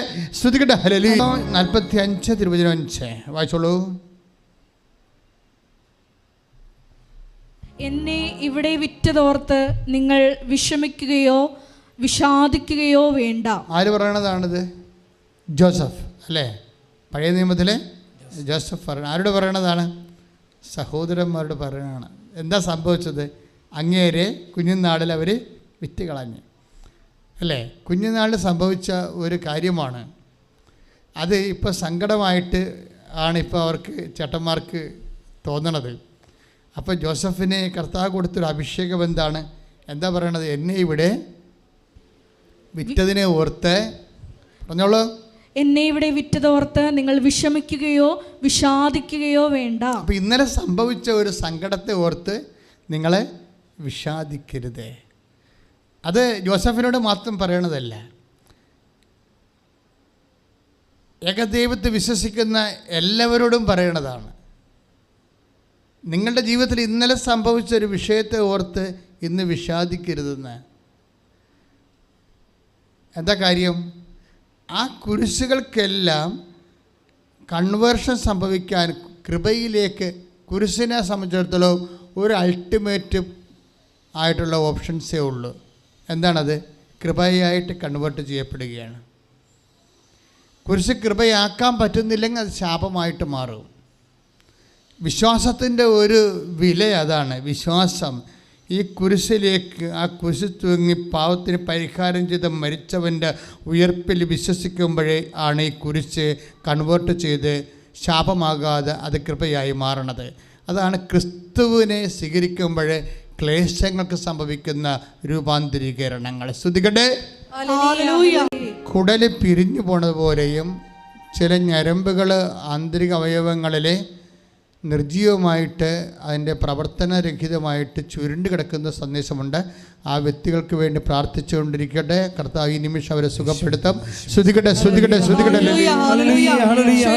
നല്ലവനായ ഉന്നതമായ നാമത്തിന് സ്വന്തം ചെയ്യുന്ന കർത്താവേ, അമ്മേ, പരിശുദ്ധമ്മേ, ദേവമാതാവേ, ഇപ്പോഴേ കർത്താവ് കുടലുകൾ ചുരുണ്ട് പോയിട്ടുള്ള വ്യക്തികൾ ഇവിടെ ഇരിക്കുന്നവരായാലും ഓൺലൈനായാലും കർത്താവിൻ്റെ അനുപ്രദാനം വർദ്ധി കരുത്താൻ സ്പർശിക്കണമേ. ഞരമ്പുകൾ കുരുങ്ങിപ്പോയവരെ കെട്ടുവെച്ചവരെ കാരണം ജീവൻ നിലനിർത്താൻ വേണ്ടി ദൈവമാണ് എന്നെ നിങ്ങൾക്ക് മുൻപേ ഇങ്ങോട്ട് അയച്ചത്. എന്താണ് കഴിഞ്ഞകാല ക്ലേശങ്ങളെക്കുറിച്ചുള്ള ബൈബിളിൻ്റെ വേർഷൻ എന്താണ്? കർത്താവിൻ്റെ വചനം എന്താ പറയണത്? കഴിഞ്ഞ കാലത്ത് എന്ത് സംഭവിച്ചു? ചിലപ്പോൾ വീട്ടിൽ നിന്ന് ഇറക്കി വിട്ടവരുണ്ട്, ഇല്ലേ? ചിലപ്പോൾ പരീക്ഷയിൽ എന്തെങ്കിലും ഇഷ്യൂ ഉണ്ടായി, ആ ഗൈഡിൻ്റെയോ അല്ലെങ്കിൽ ടീച്ചറിൻ്റെയോ പ്രത്യേക താല്പര്യത്തിൽ ചിലപ്പോൾ നിങ്ങൾക്ക് പഠനപരാജയം ഉണ്ടാകാം, എന്തെങ്കിലുമൊക്കെ പരാജയം ഉണ്ടാകും മനുഷ്യൻ്റെ ജീവിതത്തിൽ. ഇതിന് എല്ലാം കഴിഞ്ഞ കാലങ്ങളിൽ സംഭവിച്ചിട്ടുള്ള എല്ലാ ഇകഴ്ത്തലുകളും സുവിശേഷ വിഹിതമായി സ്വീകരിക്കാൻ പറഞ്ഞിരിക്കുകയാണ്. സുവിശേഷ വിഹിതം എന്ന് പറയുമ്പോഴെന്താ? സുവിശേഷ വിഹിതമായി സ്വീകരിക്കുക എന്ന് പറഞ്ഞു കഴിഞ്ഞാൽ ക്രിസ്തുവിനോട് ചേർത്ത് വെച്ച് സ്വീകരിക്കുക എന്നതിൻ്റെ അർത്ഥം. നമ്മോട് ചേർത്ത് വെച്ചല്ല, എന്നോട് അങ്ങനെ ചെയ്തതെന്നല്ലേ പറയണത്. അനിയത്തിനെ പഠിപ്പിച്ചു, ചേട്ടത്തിനെ പഠിപ്പിച്ചു, എന്നെ പഠിപ്പിച്ചില്ലേ? അപ്പോൾ എന്നോട് ചേർത്ത് വെച്ചാണ് അവർ റെഫർ ചെയ്യണത്, ഇല്ലേ? അപ്പൻ എല്ലാവരുടെയും വീട്ടിൽ പോയി, അമ്മ അവരുടെ പ്രസവത്തിന് കാനഡയിൽ പോയി. ഞാൻ നാട്ടിൽ പ്രസവിച്ചു, എന്നെ കാണാൻ വന്നില്ല. അപ്പം അമ്മ വരാഞ്ഞതല്ല, അവരെ കിടപ്പായിരുന്നു ആ സമയത്തെ. അവർക്ക് അങ്ങനെ വരുന്ന ശുശ്രൂഷിക്കാൻ പറ്റുന്ന ഒരു അവസ്ഥ അല്ലായിരുന്നു. ആരോഗ്യമുള്ള കാലത്താണ് ചേട്ടത്തി പ്രസവിച്ചത്. അനിയത്തിൻ്റെ പ്രസവ കാലമായപ്പോൾ അമ്മ ഭാഗത്തായി. പക്ഷേ അതൊക്കെ ഇവർക്ക് അറിയാം. എന്നാലും അത് വെച്ചോണ്ട് ഒരു വിലപേശലാണ്. അമ്മയല്ലേ, ദാറ്റ് മീൻസ് ഇത് എന്നോട് ചേർത്ത് വെച്ചിരിക്കുകയാണ്. മനസ്സിലായില്ലേ? നിങ്ങളുടെ സങ്കടങ്ങൾ എല്ലാം മറ്റുള്ളവരെ നിങ്ങൾ പഴിക്കുമ്പോഴും അവരങ്ങനെ ചെയ്തു എന്നോട് എന്ന് പറയുമ്പോഴും ബേസിക്കായിട്ട് വാട്ട് ഈസ് ഹാപ്പനിങ്, ആ സങ്കടങ്ങളെ നിങ്ങളോട് ചേർത്ത് വെച്ചിരിക്കുകയാണ്. കർത്താവിൻ്റെ സുവിശേഷ വിഹിതമായ ഒരു വിഷയത്തെ കൈകാര്യം ചെയ്യാൻ വേണ്ടി പറയുമ്പോൾ അത് കുരിശ് കൃപയാക്കാൻ വേണ്ടിയുള്ള ഫോർമുലയാണ്. അപ്പോൾ നമ്മോട് ചേർക്കാൻ പറ്റത്തില്ല. പിന്നെ ആരോട് ചേർക്കണം? ക്രിസ്തുവിനോട് ചേർക്കണം. മനസ്സിലായില്ലേ? അതുകൊണ്ടാണ് പൗലോസ് പറയണത്. എന്താ പറയണത്? ക്രിസ്തുവിന് സഹിക്കേണ്ടി വന്ന പീഡകളുടെ പോരായ്മ എന്ത് സംഭവിച്ചു? ഞാൻ എൻ്റെ ശരീരത്തിൽ സംഭവിച്ചു. അപ്പോഴേ ക്രിസ്തുവിനോടാണ് ചേർക്കണത്. എൻ്റെ ശരീരത്തിൽ സംഭവിക്കുക എന്ന് വെച്ച് കഴിഞ്ഞാൽ ഞാനല്ല, ക്രിസ്തുവാണെന്ന് ജീവിക്കണമെന്ന് പൗലോസ് പറഞ്ഞിട്ടുണ്ട്, ഇല്ലേ? ആ ക്രിസ്തുവിനോടാണ് ചേർത്ത് വെക്കണത്. മാനുഷികമായ പൗലോസിനോടല്ല ചേർത്ത് വെച്ചിരിക്കണത്. അതായത് എല്ലാം ക്രിസ്തുവിനോട് ചേർക്കപ്പെടേണ്ടതാണ്. നിൻ്റെ പരാജയം, നിൻ്റെ തോൽവി, മറ്റുള്ളവർ നിന്നോട് കാണിച്ച പാരവെപ്പും സൂചിവെപ്പും, നിന്നെ പാർശ്വവൽക്കരിച്ചതെല്ലാം, നിൻ്റെ എല്ലാ സ്ക്രാപ്പായിട്ടുള്ള എല്ലാ ഐറ്റംസും നീ ചേർക്കപ്പെടേണ്ട ഒരു വ്യക്തിയുണ്ട്. അവൻ്റെ പേര് ക്രിസ്തുവെന്നാണ്. അവൻ മരണം കൊണ്ട് അവസാനിപ്പിക്കാത്ത കൊണ്ടാണ് അവനെ ക്രിസ്തുവെന്ന് വിളിക്കേണ്ടത്. അവൻ്റെ പേരെന്ന് പറയുന്നത് കർത്താവാണ്. ക്രിസ്തു കർത്താവാകണത് എപ്പോഴാണ്? അഭിഷിക്തൻ കർത്താവായി ഈശോ മിശിഹായാകണത് എപ്പോഴാണ്? അവൻ ഭരണത്തിന് പരിഹാരം ചെയ്തിട്ട് ഉയർത്തെഴുന്നേൽക്കുമ്പോഴാണ് അവൻ കർത്താവായിട്ട് മാറണത്. കൈയിട്ടിച്ച് കർത്താവിനെ ദൈവമാണ് എന്നെ. അപ്പം നിങ്ങളല്ല, നിങ്ങൾ ഉപകരണമായിരുന്നു. ഇതിൻ്റെ പിന്നിൽ ദൈവം ഉണ്ടായിരുന്നെന്നാണ് പറയണത്. എല്ലാ തോൽവിയുടെയും പരാജയത്തിൻ്റെയൊക്കെ പിന്നിൽ ഒരു വിശ്വാസിക്ക് ദൈവത്തെ മാത്രമേ കാണാൻ പറ്റത്തുള്ളൂ. നീ ഒരു മനുഷ്യനെയാണ് കാണുന്നുണ്ടെങ്കിൽ നീ ഒരു വിശ്വാസിയെ തുടരുന്നതിൽ വലിയ അർത്ഥമൊന്നുമില്ല. എല്ലാ പരാജയങ്ങളുടെ പിന്നിൽ ഇപ്പം നിനക്ക് കാനഡയിൽ പോകാൻ പറ്റിയില്ലെന്ന് വിചാരിച്ചോ? പറ്റിയില്ല. അതിന് പ്രത്യേക കാരണങ്ങളുണ്ട്. വസ്തു വിൽക്കാൻ അപ്പം സംഭവിച്ചില്ല, അതിന് ചേടത്തെ സംഭവിച്ചില്ല. ഞങ്ങളുടെ ഓഹരി തന്നിട്ട് വിറ്റാൽ മതി, വിൽക്കുക തുലക്കുക എന്തുവേണം ചെയ്തോ, അത് ഞങ്ങൾക്ക് അറിയേണ്ട ആവശ്യമില്ല. ഞങ്ങൾക്ക് തരാനുള്ള തന്നേക്കാൻ പറയാം. ബെൻഡിങ് ഇടുമ്പോൾ അപ്പൻ ഒന്നും ചെയ്യാൻ പറ്റാതെ വരും. അപ്പോൾ നിങ്ങൾ ജീവിതകാലം മുഴുവൻ മോന്തം കയറ്റി അപ്പൻ്റെ അടുത്ത് പറയും, ഇത് അവർ പറഞ്ഞ് കേട്ടില്ലേ, എനിക്ക് അന്ന് സഹായിച്ചെങ്കിൽ ഞാൻ ഇന്ന് എവിടെ ഇരുന്നേ. എവിടെ ഇരിക്കും നമുക്ക് ആർക്കും അറിയത്തില്ല. നിങ്ങൾ എവിടെ ഇരുന്നാലും ദൈവത്തിൻ്റെ അടുത്തിരിക്കുന്നില്ല എന്നുണ്ടെങ്കിൽ എവിടെ ഇരുന്നിട്ടും വലിയ കാര്യമൊന്നുമില്ല. കൈ ഇടിച്ച് കിടത്താറുണ്ടല്ലേ. ഞാൻ സന്തോഷിക്കുന്നു. സഭയാകുന്ന തന്റെ ശരീരത്തെ പ്രതി ക്രിസ്തുവിന് സഹിക്കേണ്ടി വന്ന പീഡകളുടെ കുറവ് എന്റെ ശരീരത്തിൽ ഞാൻ നികത്തുന്നു. അപ്പോഴേ ഇതുപോലെ സഭയ്ക്ക് വേണ്ടിയാണ് ക്രിസ്തു ക്രൂശിക്കപ്പെടുകയും ക്രിസ്തുവിൻ്റെ പീഡാസഹനങ്ങൾ അനുഭവിക്കുകയും ചെയ്തത്. അതുകൊണ്ടാണ് അത് പത്രോസ് അങ്ങനെ പറയത്തില്ല, പൗലോസ് അത് പറയും. കാര്യം പൗലോസിനോട് അത് പറഞ്ഞുകൊണ്ടാണ് അവനെ തള്ളി താഴെയിട്ടത്. എന്താണ്? നീ എന്നെ പീഡിപ്പിക്കുന്നത് എന്ത്? 9-ാം അധ്യായം ആക്സില്ലേ, നടപടി പുസ്തകത്തിൽ 9-ാം അധ്യായത്തിൽ എന്താ ചോദിച്ചത്? നീ എന്നെ പീഡിപ്പിക്കുന്ന എന്ത്? നിന്നെ ഞാൻ പീഡിപ്പിച്ചില്ലല്ലോ. വിശ്വാസികളെയല്ലേ പീഡിപ്പിച്ചതെന്ന് പൗലോസിന് പറയാം. പക്ഷേ ഈശോയ്ക്ക് വിശ്വാസികളൊന്നും സംഭവമില്ല, സഭ മാത്രമേ ഉള്ളൂ. എൻ്റെ ദൈവവേദന സഭ വ്യത്യസ്തമായ കാലഘട്ടങ്ങളിലൂടെ കടന്നു പോവുകയാണ്. അപ്പോൾ ദൈവവേദന നിനക്ക് സഭയ്ക്ക് നൽകാനുള്ളത് എന്താണ്? പ്രാർത്ഥന മാത്രമല്ല, നിൻ്റെ ഇതുപോലെയുള്ള സഹനങ്ങളെ ക്രിസ്തുവിൻ്റെ കുരിശോട് ചേർത്ത് വെക്കുമ്പോൾ സഭയ്ക്കായി കാഴ്ചവെക്കണം, പ്രാർത്ഥിക്കുക. കർത്താവേ ദൈവമേ, ഞാൻ ഭൂതകാലങ്ങൾ അനുഭവിച്ച സഹനങ്ങളെ ക്രിസ്തുവിനോടുകൂടി ചേർത്ത് വെക്കുമ്പോൾ അതിന്റെ കൃപ സഭയിൽ നിറയാൻ സഭയ്ക്കായി കാഴ്ചവെക്കുന്നു.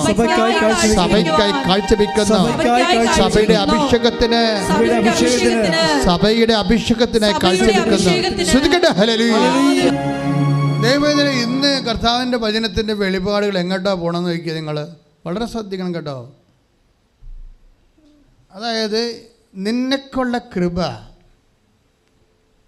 ഇന്നലെ കുരിശായി തന്നിട്ടുണ്ട്, അത് നിൻ്റെ കൂടെ ഉണ്ടെന്നാണ് പറയണേ. It's only a matter of converting it. നിനക്കുള്ള കൃപ ഇന്നലെ കുരിശായി തന്നിട്ടുണ്ട്, അത് നിൻ്റെ കൂടെയുണ്ടെന്നാണ്. It's only a matter of converting it. ഇന്നലെയുള്ള സങ്കടങ്ങളെയും ഇന്നലെ ഉണ്ടായ രോഗങ്ങളെയും ഇന്നലെ ഉണ്ടായ നിരാശകളെയും ഇന്നലെ ഉണ്ടായ പരാജയങ്ങളെയും പ്രാർത്ഥിക്കുക. ഇന്നലെ ഉണ്ടായ കുരിശുകളെ, ഇന്നലെ ഉണ്ടായ സങ്കടങ്ങളെ, ഇന്നലെ ഉണ്ടായ അപമാനങ്ങളെ, ഇന്നലെ ഉണ്ടായ പരാജയങ്ങളെ എൻ്റെ രക്ഷക, എൻ്റെ കർത്താവേ, എൻ്റെയും നിന്റെയും അമ്മയായ പരിശുദ്ധ കന്യാമറിയത്തിന്റെ മാധ്യസ്ഥതയിലെ നിന്റെ കുരിശിനോട് ചേർത്ത് വെക്കുന്ന അപ്പോസ്തലികമായ ഈ നടപടിക്രമങ്ങളിലൂടെ എന്നെ കൃപയാൽ നിറക്കണമേ, എന്നെ കൃപയാൽ നിറക്കണമേ, എന്നെ കൃപയാൽ ഈ നിമിഷം നിറക്കണമേ. ശ്രുതിക്കട്ടെ. ഭൂതകാലങ്ങളിലെ കുരിശാണ് വർത്തമാനകാലത്തെ കൃപ എന്നാണ് ഇപ്പോഴേ സുവിശേഷിച്ചുകൊണ്ടിരിക്കുന്നത് പരിശുദ്ധാത്മാവ്. അപ്പോൾ ഭൂതകാലത്തെ കുരിശിനെക്കുറിച്ച് ഇതിനെ നമ്മൾ എങ്ങനെയാണ് സ്വീകരിക്കേണ്ടത്? ദൈവത്തിൻ്റെ പിൻസ്വരമായിട്ട് സ്വീകരിക്കണം. ഭൂതകാലത്തിലെ കുരിശ് ദൈവത്തിൻ്റെ പിൻസ്വരമായിട്ടൊരു വ്യക്തി സ്വീകരിക്കപ്പെടണം. ഇപ്പം പിന്നിൽ നിന്നൊരു സ്വരം കേൾക്കുമെന്ന് പറഞ്ഞില്ലേ, ആ ദൈവത്തിൻ്റെ സ്വരമാണല്ലോ അല്ലേ? ഐസയ 30:21. ശ്രുതിക്കട്ടെ.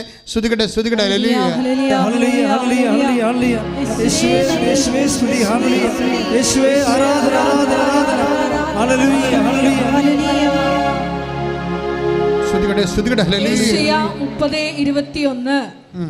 നീ വലത്തോട്ടോ ഇടത്തോട്ടോ തിരിയുമ്പോൾ, ഒന്ന് ഏറ്റു പറഞ്ഞേ, നീ വലത്തോട്ടോ ഇടത്തോട്ടോ തിരിയുമ്പോൾ,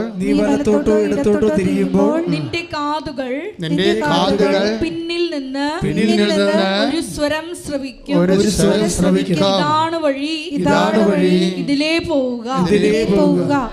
പിന്നിലെ സ്വരമാണ് ദൈവത്തിൻ്റെ സ്വരം. അത് ഭൂതകാലത്ത് സംഭവിച്ചിട്ടുള്ള കുരിശുകളും ക്ലേശങ്ങളിലൂടെയാണ് നമ്മൾ പിന്നിലെ സ്വരങ്ങൾ കേൾക്കുന്നത്. അതാണ് ആ പിന്നിലെ സ്വരം കേട്ട ആളാണ് ജോസഫ് അല്ലേ? ജോസഫ് എന്താ പറയണത്? നിങ്ങൾ കരയണ്ട, എന്നെ കിണറ്റിൽ തള്ളിയിട്ടെന്നു അറബികൾക്ക് വിറ്റെന്ന് ഓർത്തുണ്ട്, കരയണ്ട. എന്താണ്? ജീവൻ നിലനിർത്താൻ വേണ്ടി എന്ന് പറഞ്ഞ്, ജീവൻ നിലനിർത്താൻ വേണ്ടി ദൈവമാണ് എന്നെ നിങ്ങളിലൂടെ കിണറ്റിൽ തള്ളിയിട്ടത്. ജീവൻ നിലനിർത്താൻ വേണ്ടി ദൈവം നിങ്ങളിലൂടെ എന്നെ അറബികൾക്ക് വിറ്റതാണ്. അപ്പൊ ആരാണ് ചെയ്തിരിക്കണത്? എല്ലാം ദൈവമാണ് ചെയ്തത്. ഇതാണ് ഭൂതകാലത്തിലെ കുരിശിന്റെ വിഷയം. നിങ്ങൾ നാത്തും പോരും കുടുംബപ്പോരും ഒന്നും വെച്ചുകൊണ്ടിരിക്കരുത്. ഇതെല്ലാം സ്ക്രാപ്പാണ്. ഈ വേസ്റ്റ് കൊണ്ട് നമ്മൾ വിളക്ക് കത്തിക്കും. സ്തുതിക്കട്ടെ, ഹല്ലേലൂയ. പരിശുദ്ധ പരമ ദിവ്യകാരുണ്യത്തിന് പരിശുദ്ധ പരമ ദിവ്യകാരുണ്യത്തിന് ഇന്നലെ ഇനി അനുഗ്രഹിച്ചിട്ടില്ലെന്ന് എന്നെ വിചാരിച്ചോ? നിന്നെ എല്ലാവരും സാക്ഷ്യം പറയുമ്പോൾ ഈ സാക്ഷ്യം കേൾക്കുന്നവർ പറയും, ഓ അവരൊക്കെ ദൈവം അനുഗ്രഹിച്ചു, എന്നെ മാത്രം തിരിഞ്ഞു നോക്കണില്ല. സാക്ഷ്യം കേൾക്കുമ്പോൾ കുറേ ആൾക്കാർക്ക് സന്തോഷം, കുറേ ആൾക്കാർക്ക് ദുഃഖമാണേ. ആർക്കാണ് അറിയാൻ പറ്റാത്ത ഇത് അല്ലേ? ദൈവം നീ അറിയണം, ഇന്നലെ അനുഗ്രഹിക്കണതും ഇന്ന് അനുഗ്രഹിക്കണതും ദൈവത്തിനൊരുപോലെയാണ്. മനസ്സിലായില്ലേ? ഇന്നലെ അനുഗ്രഹിച്ചില്ല എന്ന് വിചാരിച്ചുകൊണ്ട് ഇന്നലെ അനുഗ്രഹിക്കാത്ത കാലങ്ങളെ ഓർത്ത് നീ വിഷമിക്കണത് നീ മനുഷ്യനായത് കൊണ്ടാണ്. ദൈവം വിഷമിക്കാത്തത് ദൈവം കാലത്തിന് എവർ പ്രസൻറ്റിൽ ജീവിക്കുന്ന കൊണ്ടാണ്. ഒരുത്തൻ വെളുപ്പാങ്കാലത്തെ ജോലിക്ക് വിളിച്ചു എന്ന് വിചാരിച്ചുകൊണ്ട് കണക്ക് തീർക്കുമ്പോഴേ കർത്താവ് ഒരുപോലെ തീർക്കത്തുള്ളൂ. മനസ്സിലായില്ലേ? അങ്ങനെ എടുക്കണം നമ്മൾ. 20 മത്തായിയുടെ സുവിശേഷം 20-ാം അധ്യായം അല്ലേ? ശ്രുതികടെ 16-ാമത്തെ വാക്യം.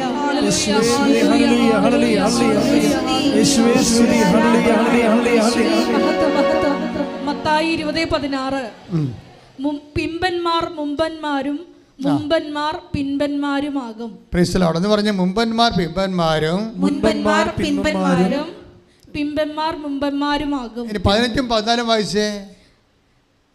15-14 മത്തായി ശ്രീഹായുടെ സുവിശേഷം 20:15-14 വായിച്ചേ. 20:14. നിനക്ക് അവകാശപ്പെട്ടത് വാങ്ങിക്കൊണ്ട് പൊയ്ക്കൊള്ളുക. അവസാനം വന്ന ഇവനും നിനക്ക് നൽകിയതുപോലെ തന്നെ കൊടുക്കാനാണ് എനിക്കിഷ്ടം. അതാണ് സംഭവം. ഇന്നലെ അനുഗ്രഹിക്കപ്പെട്ടില്ല എന്ന് വിചാരിച്ചുകൊണ്ട് ഒരു അനുഗ്രഹിക്കപ്പെടാത്ത ഒരു ഭൂതകാലമാണ് നിനക്കുണ്ടെങ്കിൽ അത് കർത്താവിനോട് ചേർത്ത് വെക്കേണ്ടതാണ്. അനുഗ്രഹിക്കപ്പെടാത്തൊരു ഭൂതകാലമാണ് നിനക്കുണ്ടെന്ന് വിചാരിച്ചോ? ഓരോരുത്തരും ഓരോ അനുഗ്രഹങ്ങളൊക്കെ പറയുമ്പോൾ ഇടിവെട്ട് അവർക്ക് അനുഗ്രഹം ഉണ്ടാകും. അപ്പം നമ്മളവർക്ക് ദൈവമേ, ഞാനും കുറേ നാളായിട്ട് ഇങ്ങനെ വിശ്വാസിയായിട്ട് ജീവിച്ചു പോവുകയാണല്ല, എന്താണ് ഈ കർത്താവ് എന്നോട് ഒരു കരുണ കാണിക്കാത്തത്? അപ്പോൾ സ്വാഭാവിക മനുഷ്യ തോന്നുന്ന ചോദ്യമാണ്. അതിനെല്ലാം ഈശോ ഉത്തരം പറഞ്ഞിട്ടുണ്ട് നേരത്തെ. ഞാൻ എപ്പോഴും പറയുന്ന, ഞാൻ മാത്രം പറയുന്നൊരു കാര്യമുണ്ട്. ഞാൻ മാത്രം എന്ന് പറഞ്ഞാൽ ഞാനിങ്ങനെ തവളയെപ്പോലെ വീർത്ത് അഹങ്കാരം കൊണ്ട് പറയണമല്ല. എൻ്റെ മനസ്സിൽ കർത്താവ് തോന്നിയിട്ടുള്ള ചില ചോദ്യങ്ങളൊന്നാണ്, തോന്നിച്ചിട്ടുള്ള ഉപദേശങ്ങളൊന്നാണ്, നോ കംപ്ലൈൻറ്റ് പ്ലീസ്. ഞാൻ എപ്പോഴും നിങ്ങളോട് പറയും, നോ കംപ്ലൈൻറ്റ് പ്ലീസ്. ഞാനത് സ്വന്തം വെച്ചാൽ പരാതി പറയേണ്ടെന്ന്. ഇന്നലെ കിട്ടാഞ്ഞ അനുഗ്രഹങ്ങളെ ഓർത്തുകൊണ്ട് നിങ്ങൾ ദൈവത്തോട് യുദ്ധത്തിന് പോകരുത്, പരാതി പോകരുത്. അതെന്താ കാര്യം എന്ന് വെച്ച് കഴിഞ്ഞാൽ, എന്താ കാര്യം? നമ്മൾ ഫോളോ ചെയ്യുന്ന സ്പിരിച്വാലിറ്റി മെരിയൻ സ്പിരിച്വാലിറ്റിയാണ്. ഉടമ്പടിക്കൊരു ഒരു സ്പിരിച്വാലിറ്റി ഇല്ലേ? നമ്മളത് മരിയൻ ഉടമ്പടിയാണ്. അമ്മയാണ് ഇതിൻ്റെ അതിൻ്റെ മീഡിയേറ്ററായിട്ട് നിൽക്കുന്നത്. അവരെയാണ് ഇതിൻ്റെ മാതൃക. അവരുടെ മാതൃക മാത്രമേ ഇതിൻ്റെ അകത്ത് ആപ്ലിക്കബിറ്റ് ചെയ്യാൻ പറ്റത്തുള്ളൂ. നമ്മുടെ സ്വന്തം മാതൃക ചെയ്യാൻ പറ്റത്തില്ല. അപ്പോൾ ഇൻ കേസ് എപ്പോഴെങ്കിലും ഫലത്തിൽ നമ്മുടെ പ്രതീക്ഷയ്ക്ക് വിരുദ്ധമായിട്ട് ചില കാര്യങ്ങൾ നടന്നാൽ നമ്മൾ ഉപയോഗിക്കേണ്ടത് മരിയ സ്പിരിച്വാലിറ്റിയാണ് ഉപയോഗിക്കേണ്ടത്. അമ്മ എന്താ പറയണത്? പരാതിയില്ല, ഹൃദയത്തിൽ സംഗ്രഹിച്ചു. എന്താ കാര്യം എന്നറിയാവോ? അതെന്തുകൊണ്ടാണ് പരാതിയില്ലെന്ന് പറയുന്നതിൻ്റെ കാരണം? ദൈവത്തിന് ഏത് സമയത്ത് വേണമെങ്കിലും, ഇപ്പം 3:34 ഒരു വചനമില്ലേ? 3:34 യോഹന്നാന്റെ സുവിശേഷം. ശ്രുതികട്ടെ ശ്രുതികട്ടെ ശ്രുതികട്ടെ. ഹല്ലേലൂയ ഹല്ലേലൂയ ഹല്ലേലൂയ ഹല്ലേലൂയ ഹല്ലേലൂയ. യേശുവേ യേശുവേ സ്തുതി. 3:34 ദൈവം അളന്നല്ല ആത്മാവിനെ കൊടുക്കുന്നത്. Praise the Lord. അതായത് യോഹന്നാൻ 3:34 എന്താ പറഞ്ഞത്? ഒന്നേറ്റ് പറഞ്ഞ ദൈവം അളന്നല്ല ആത്മാവിനെ കൊടുക്കുന്നത്. ഇത് ഈ ദിവസങ്ങളിൽ ഞാൻ ഈശോയുമായിട്ടിരുന്ന കുറച്ച് ദിവസത്തെ സമയം ഉണ്ടായിരുന്നു. ആ സമയത്തൊക്കെ ഈശോ എന്നോട് പറഞ്ഞുകൊണ്ടിരുന്നത് എന്താണെന്നറിയാവോ? അളന്നല്ല ആത്മാവിനെ കൊടുക്കണമെന്ന് പറയുമ്പോഴേ ആത്മാവിനെ അളന്നല്ല കൊടുക്കുന്നതെന്നാണ് വ്യാഖ്യാനിച്ചുകൊണ്ടിരിക്കുന്നത്. അങ്ങനെയല്ല, നിന്നെ അളന്നല്ല തരണമെന്ന്. മനസ്സിലായില്ലേ? ദൈവം നിൻ്റെ ജീവിതം, നിൻ്റെ കഴിഞ്ഞ കാലത്തെ കയ്യിരിപ്പ്, നിൻ്റെ തോന്നിവാസവും ഒക്കെ അളന്നിട്ട് ഗുണിച്ചും കുറച്ചും കൂട്ടിയും ബാക്കിയുള്ളത് ഇങ്ങോട്ട് ബാലൻസ് തരികയല്ല. ദൈവം തരുമ്പോൾ നിൻ്റെ ഭൂതകാലത്ത് നീ ആരായിരുന്നെന്നറിയാതെ അവിടുന്ന് അമർത്തി കുരുക്കി നിറച്ചളന്നവൻ നിന്റെ മടിയിലോട്ട് ചൊരിയും. 6:36 ലൂക്കാന്റെ സുവിശേഷം. ശ്രുതികട്ടെ ശ്രുതികട്ടെ. അപ്പോൾ നമ്മുടെ സുവിശേഷം എന്താണ് ഈശോ എന്ന് പറയുന്നത്? ഭൂതകാലങ്ങളിൽ ഉണ്ടായിരുന്ന കുരിശാണ് വർത്തമാനകാലത്തിലെ കൃപ. പക്ഷേ ഇത് നമ്മളെ സമീപിക്കുന്ന രീതി അനുസരിച്ചാണ് നമുക്കതിൻ്റെ വരുമാനം കിട്ടുന്നത്. നമ്മളെങ്ങനെ സമീപിക്കുന്നു? എൻ്റെ മക്കളെ, നമുക്കറിയാലോ, ഉടമ്പടി എന്ന് പറയുമ്പോഴേ മറ്റ് പ്രാർത്ഥനാ രീതികളും ഉടമ്പടിയും തമ്മിലുള്ള ഒരു വ്യത്യാസം. ഉടമ്പടി ഒരു ജീവിത ക്രമമാണ്, ആന്തരികമായ ഒരു ഈടിട്ടൊരു നിലപാടാണ്. ആധ്യാത്മികത ഇത്രയും അകലം ഉടമ്പടി ഒരു ജീവിത ശൈലിയായിട്ട് ജീവിക്കുന്ന മനുഷ്യരുടെ എണ്ണം ഇന്ന് കൂടുതലാണ്. അതുകൊണ്ടല്ലേ സിൽവർ ഗ്രേക്ക് വരണത്. ഇപ്പം നിങ്ങളുടെ പലരുടെ കയ്യിൽ ഇരിക്കുന്നത് ഉടമ്പടി ഗ്രീൻ പേപ്പറാണ്, 1 ഇയർ. ഇനി സെക്കൻഡ് ഉണ്ട് ഉടമ്പടി ബ്ലൂ ഉണ്ട്, പിന്നെ തേർഡ് ഉണ്ട് ഉടമ്പടി വൈറ്റ് ഉണ്ട്, ഫോർത്ത് ഉണ്ട് ഉടമ്പടി സിൽവർ ഗ്രേ. അതുപോലെ അതിനകത്ത് പകുതിയോളം ആൾക്കാർ ഉടമ്പടി ഒരു ജീവിതക്രമം പോലെ ഇങ്ങനെ ആചരിച്ച് അതിന് സാക്ഷ്യം വഹിച്ചുകൊണ്ട് ഇതാണ് ജീവിതം.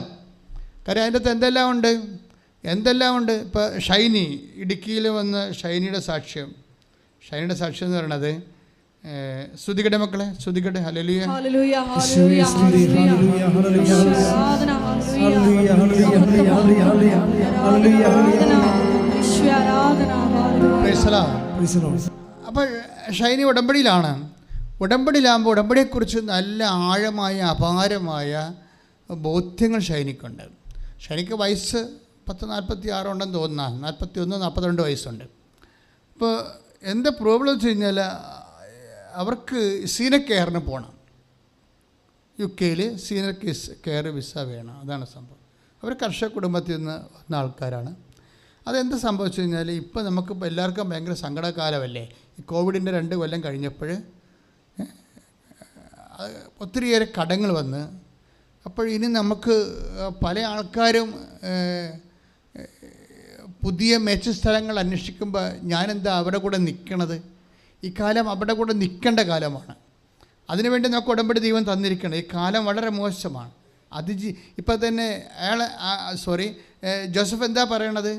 ജീവൻ നിലനിർത്താൻ വേണ്ടി കർത്താവാണ് എന്നെ ഇങ്ങോട്ട് അയച്ചത്. അപ്പം കർത്താവാണ് അയച്ചുകൊണ്ടിരിക്കുന്നത്, ഇല്ലേ? കാനഡയിലേക്കായാലും ഇംഗ്ലണ്ടിലേക്കായാലും ജീവൻ നിലനിർത്താൻ വേണ്ടി പട്ടിണിക്കാലത്ത് അയച്ചുകൊണ്ടിരിക്കുകയാണ്. ഇത് ദൈവം ഇപ്പം തുടങ്ങിയ റിക്രൂട്ടിംഗ് പരിപാടിയല്ല. ദൈവം തൻ്റെ ജനത്തെ കണ്ട കാലം മുതൽ ഇത് തന്നെയാണ് ചെയ്തുകൊണ്ടിരുന്നത്. ജീവൻ നിലനിർത്താൻ വേണ്ടി ഓരോ സ്ഥലത്തൊക്കെ ഷിഫ്റ്റ് ചെയ്തുകൊണ്ടിരിക്കും. അത് ദൈവത്തിൻ്റെ ഒരു നടപടിയാണ്. കർത്താവാണ് എന്നെ ഇങ്ങോട്ട് അയച്ചത്. അപ്പോൾ എമിഗ്രേഷൻ ഓഫീസർ എന്ന് പറയുന്നത് ആരാണ്? കർത്താവാണ്. കഴിഞ്ഞ ദിവസങ്ങളൊരു സാക്ഷി അടിപൊളി ഉണ്ടായിരുന്നു. അതായത് അവൾക്ക് പ്രോസസ്സിങ്ങിനെല്ലാം ഭയങ്കര പ്രശ്നമുണ്ടായി. പ്രശ്നം ഉണ്ടായ സമയത്ത് ഉടനെ പുള്ളിക്കാരത്തി ഇവിടെ വന്നിട്ടൊരു പ്രഖ്യാപനം. എന്താ പ്രഖ്യാപനം? അമ്മയുടെ മുഖത്ത് നോക്കി ഒരു പ്രഖ്യാപനം. നല്ല രസകരമായ സാക്ഷ്യമാണ്. അത് ഞാൻ യൂട്യൂബിൽ ഇട്ടിട്ടുണ്ട് ആ സാക്ഷ്യം. എന്താ പറയണത്? എൻ്റെ എമിഗ്രേഷൻ ഓഫീസർ അമ്മയാണ്, എനിക്ക് വേറെ ഒന്നും പറയാനില്ലെന്ന്. അതാണ് രസം. ആൾക്കാരുടെയൊക്കെ ഓരോ നിലപാടെന്ന് പറയുന്നത്. എൻ്റെ എമിഗ്രേഷൻ ഓഫീസർ, എനിക്ക് വേറെ ആരുടെടുത്തും ചെന്ന് ഞാൻ പറഞ്ഞ കാര്യമില്ല. എൻ്റെ എമിഗ്രേഷൻ ഓഫീസർ അമ്മയാണ്, ഞാനിത് അമ്മയെ ഏൽപ്പിക്കുന്നു. എൻ്റെ അമ്മ പിന്നെ ഗ്രീൻ ചാനലിലൂടെ ഈ ഇടിവെട്ട് പോലീസ് ആലറി പോണത്. കാര്യം അതായത് നമ്മൾ ആർക്ക് വേണമെങ്കിലും ഇങ്ങനെയൊക്കെ പറയാം. പക്ഷെ ഇങ്ങനെ പറയണമെങ്കിൽ അതിൻ്റെ പിന്നിലുള്ള ഒരു ദൈവത്തോടുള്ള ഒരു കടപ്പാടും അടുപ്പവും ഒക്കെ ഉണ്ടാകണം. വെറുതെ ചുമ്മാ പറയണമല്ല. അവർ കർത്താവിന് ആത്മാർത്ഥമായിട്ട് ഹൃദയത്തിൽ ദൈവത്തിന് വേണ്ടി ജീവിച്ചവരാണ്. ഇപ്പോൾ ഷൈനി എന്താ പറയണത്? ഷൈനി പറഞ്ഞത് എനിക്ക് 42 വയസ്സുണ്ട്. എൻ്റെ ഇടയ്ക്കാണെങ്കിൽ ഇപ്പോൾ 10-300 കപ്പയുടെ ചുവടും ഒരു 10-50 റബ്ബറൊക്കെയാണ് കുഞ്ഞ് ജീവിതമായിട്ട് അങ്ങനെ ജീവിച്ച് പോവുകയാണ്. അപ്പം ഞാൻ 5 പൈസ എൻ്റെ കയ്യിൽ കൊടുക്കാനില്ല ആർക്കും. ചോദിക്കണവന്മാരെല്ലാവരും പറയണത് 8 ലക്ഷം വേണം, 12 ലക്ഷം വേണം, ചില ഏജൻസി ചിലപ്പോൾ പറയും 14 ലക്ഷം വേണമെന്ന് പറയും. പക്ഷെ അതിന് പറയും ഞാൻ ഒറ്റ പൈസ തരത്തില്ലെന്ന് പറയും. ആരുടെ പറയണത്? അവരോടാ പറയണത്. എന്താ കാര്യം? ഞാൻ ഇത് പോണത് അമ്മയുടെ ആശീർവാദത്തിന്. അതാണ് ഉടമ്പടി ജീവിതം എന്ന് പറയണത്. ഉടമ്പടി ഒരു ജീവിതമാണല്ലോ ശരിക്കും. കാര്യം എൻ്റെ കാശില്ല, പക്ഷെ എൻ്റെ അമ്മ വിടുമെന്ന് എന്നോട് മനസ്സിനോട് പറയുന്നുണ്ട്. എൻ്റെ അമ്മ എന്നെ വിടുമെന്ന് എൻ്റെ മനസ്സിനോട് പറഞ്ഞിട്ടുണ്ട്. വേറെ രസമുള്ളത്, എനിക്ക് ഇംഗ്ലീഷൊക്കെ ഒന്നും അധികം അറിയാൻ പാടില്ല. ഇൻ്റർവ്യൂവിനൊക്കെ വരുന്നാൽ എന്ത് പറയും, സത്യം പറഞ്ഞാൽ എനിക്കൊരു ഇമെയിൽ സെൻഡ് പോലും അറിയാൻ പാടില്ല. ആ ഷൈനിയുടെ സാക്ഷി നിങ്ങൾ കേൾക്കണം. അതായത് അവരൊരു വീട്ടമ്മയല്ലേ, 42 വയസ്സായെന്ന് പറയുമ്പോൾ എങ്ങനെയായാലും അവർക്ക് 10ാം ക്ലാസ് അങ്ങനെ അല്ല അതല്ല, അവർ നേഴ്സാണ്. അതല്ല, ഇത്രയും നാൾ ഗ്യാപ്പ് വന്നില്ലേ, അവരുടെ മക്കളുമൊക്കെ പഠിച്ചുകൊണ്ടിരിക്കുന്ന പിള്ളേരല്ലേ. അപ്പോൾ എന്താ പ്രശ്നം വെച്ച് കഴിഞ്ഞാൽ ഇവരുടെ ഒരു നിലപാട്, ഈ കാർക്കശ്യമായ നിലപാട്, ഞാൻ ഒറ്റ പൈസ തരത്തില്ലെന്ന് പറഞ്ഞാൽ എന്താ കരുത്? അവിടെ പൈസ ഇല്ല കൊടുക്കാൻ, അതാണ് പ്രധാനപ്പെട്ട കാര്യം. പക്ഷെ അവർ ഈ ദാർഢ്യമായിട്ട് പറയണത് എന്താണ്? അമ്മയെ കണ്ടുകൊണ്ടാണ് പറയണത്. ഞാൻ ഉടമ്പടി എടുത്തിട്ടുണ്ടെന്നാണ് അതാണ് എൻ്റെ അടിയൊഴുക്ക്. അതാണ് ഞാൻ ഉടമ്പടി എടുത്തിട്ടുണ്ട്. എന്താണ്? 5 പൈസ ഇല്ലാതെ എൻ്റെ അമ്മ എന്നെ കൊണ്ടുപോയിക്കൊള്ളൂ. അപ്പോൾ അവർ തിരക്കി എല്ലായിടത്തും. അപ്പോൾ 8 ലക്ഷം പറഞ്ഞു തൊട്ട് 14 ലക്ഷം വരെ പറഞ്ഞു പോകാൻ വേണ്ടി. പക്ഷേ ഇവരെന്താ ചെയ്യുക? അപ്പോൾ ഇവരെന്നിട്ട് എന്താ പറയുക, എനിക്കൊരു ഇമെയിൽ പോലും സെൻഡ് ചെയ്യാൻ അറിയാൻ പാടില്ല. അപ്പോൾ ഇമെയിൽ പോലും സെൻഡ് ചെയ്യാൻ അറിയാൻ പാടില്ലാത്ത ആളാണ് ഇംഗ്ലണ്ടിൽ ചെല്ലാൻ പോണത്. അതാണ് വിഷയം. പക്ഷെ അതല്ല, ഇംഗ്ലണ്ടിൽ ചെല്ലാനുള്ളൊരു മാനസികാവസ്ഥ ഡെവലപ്പ് ചെയ്ത് തന്നെ കണ്ടില്ലേ.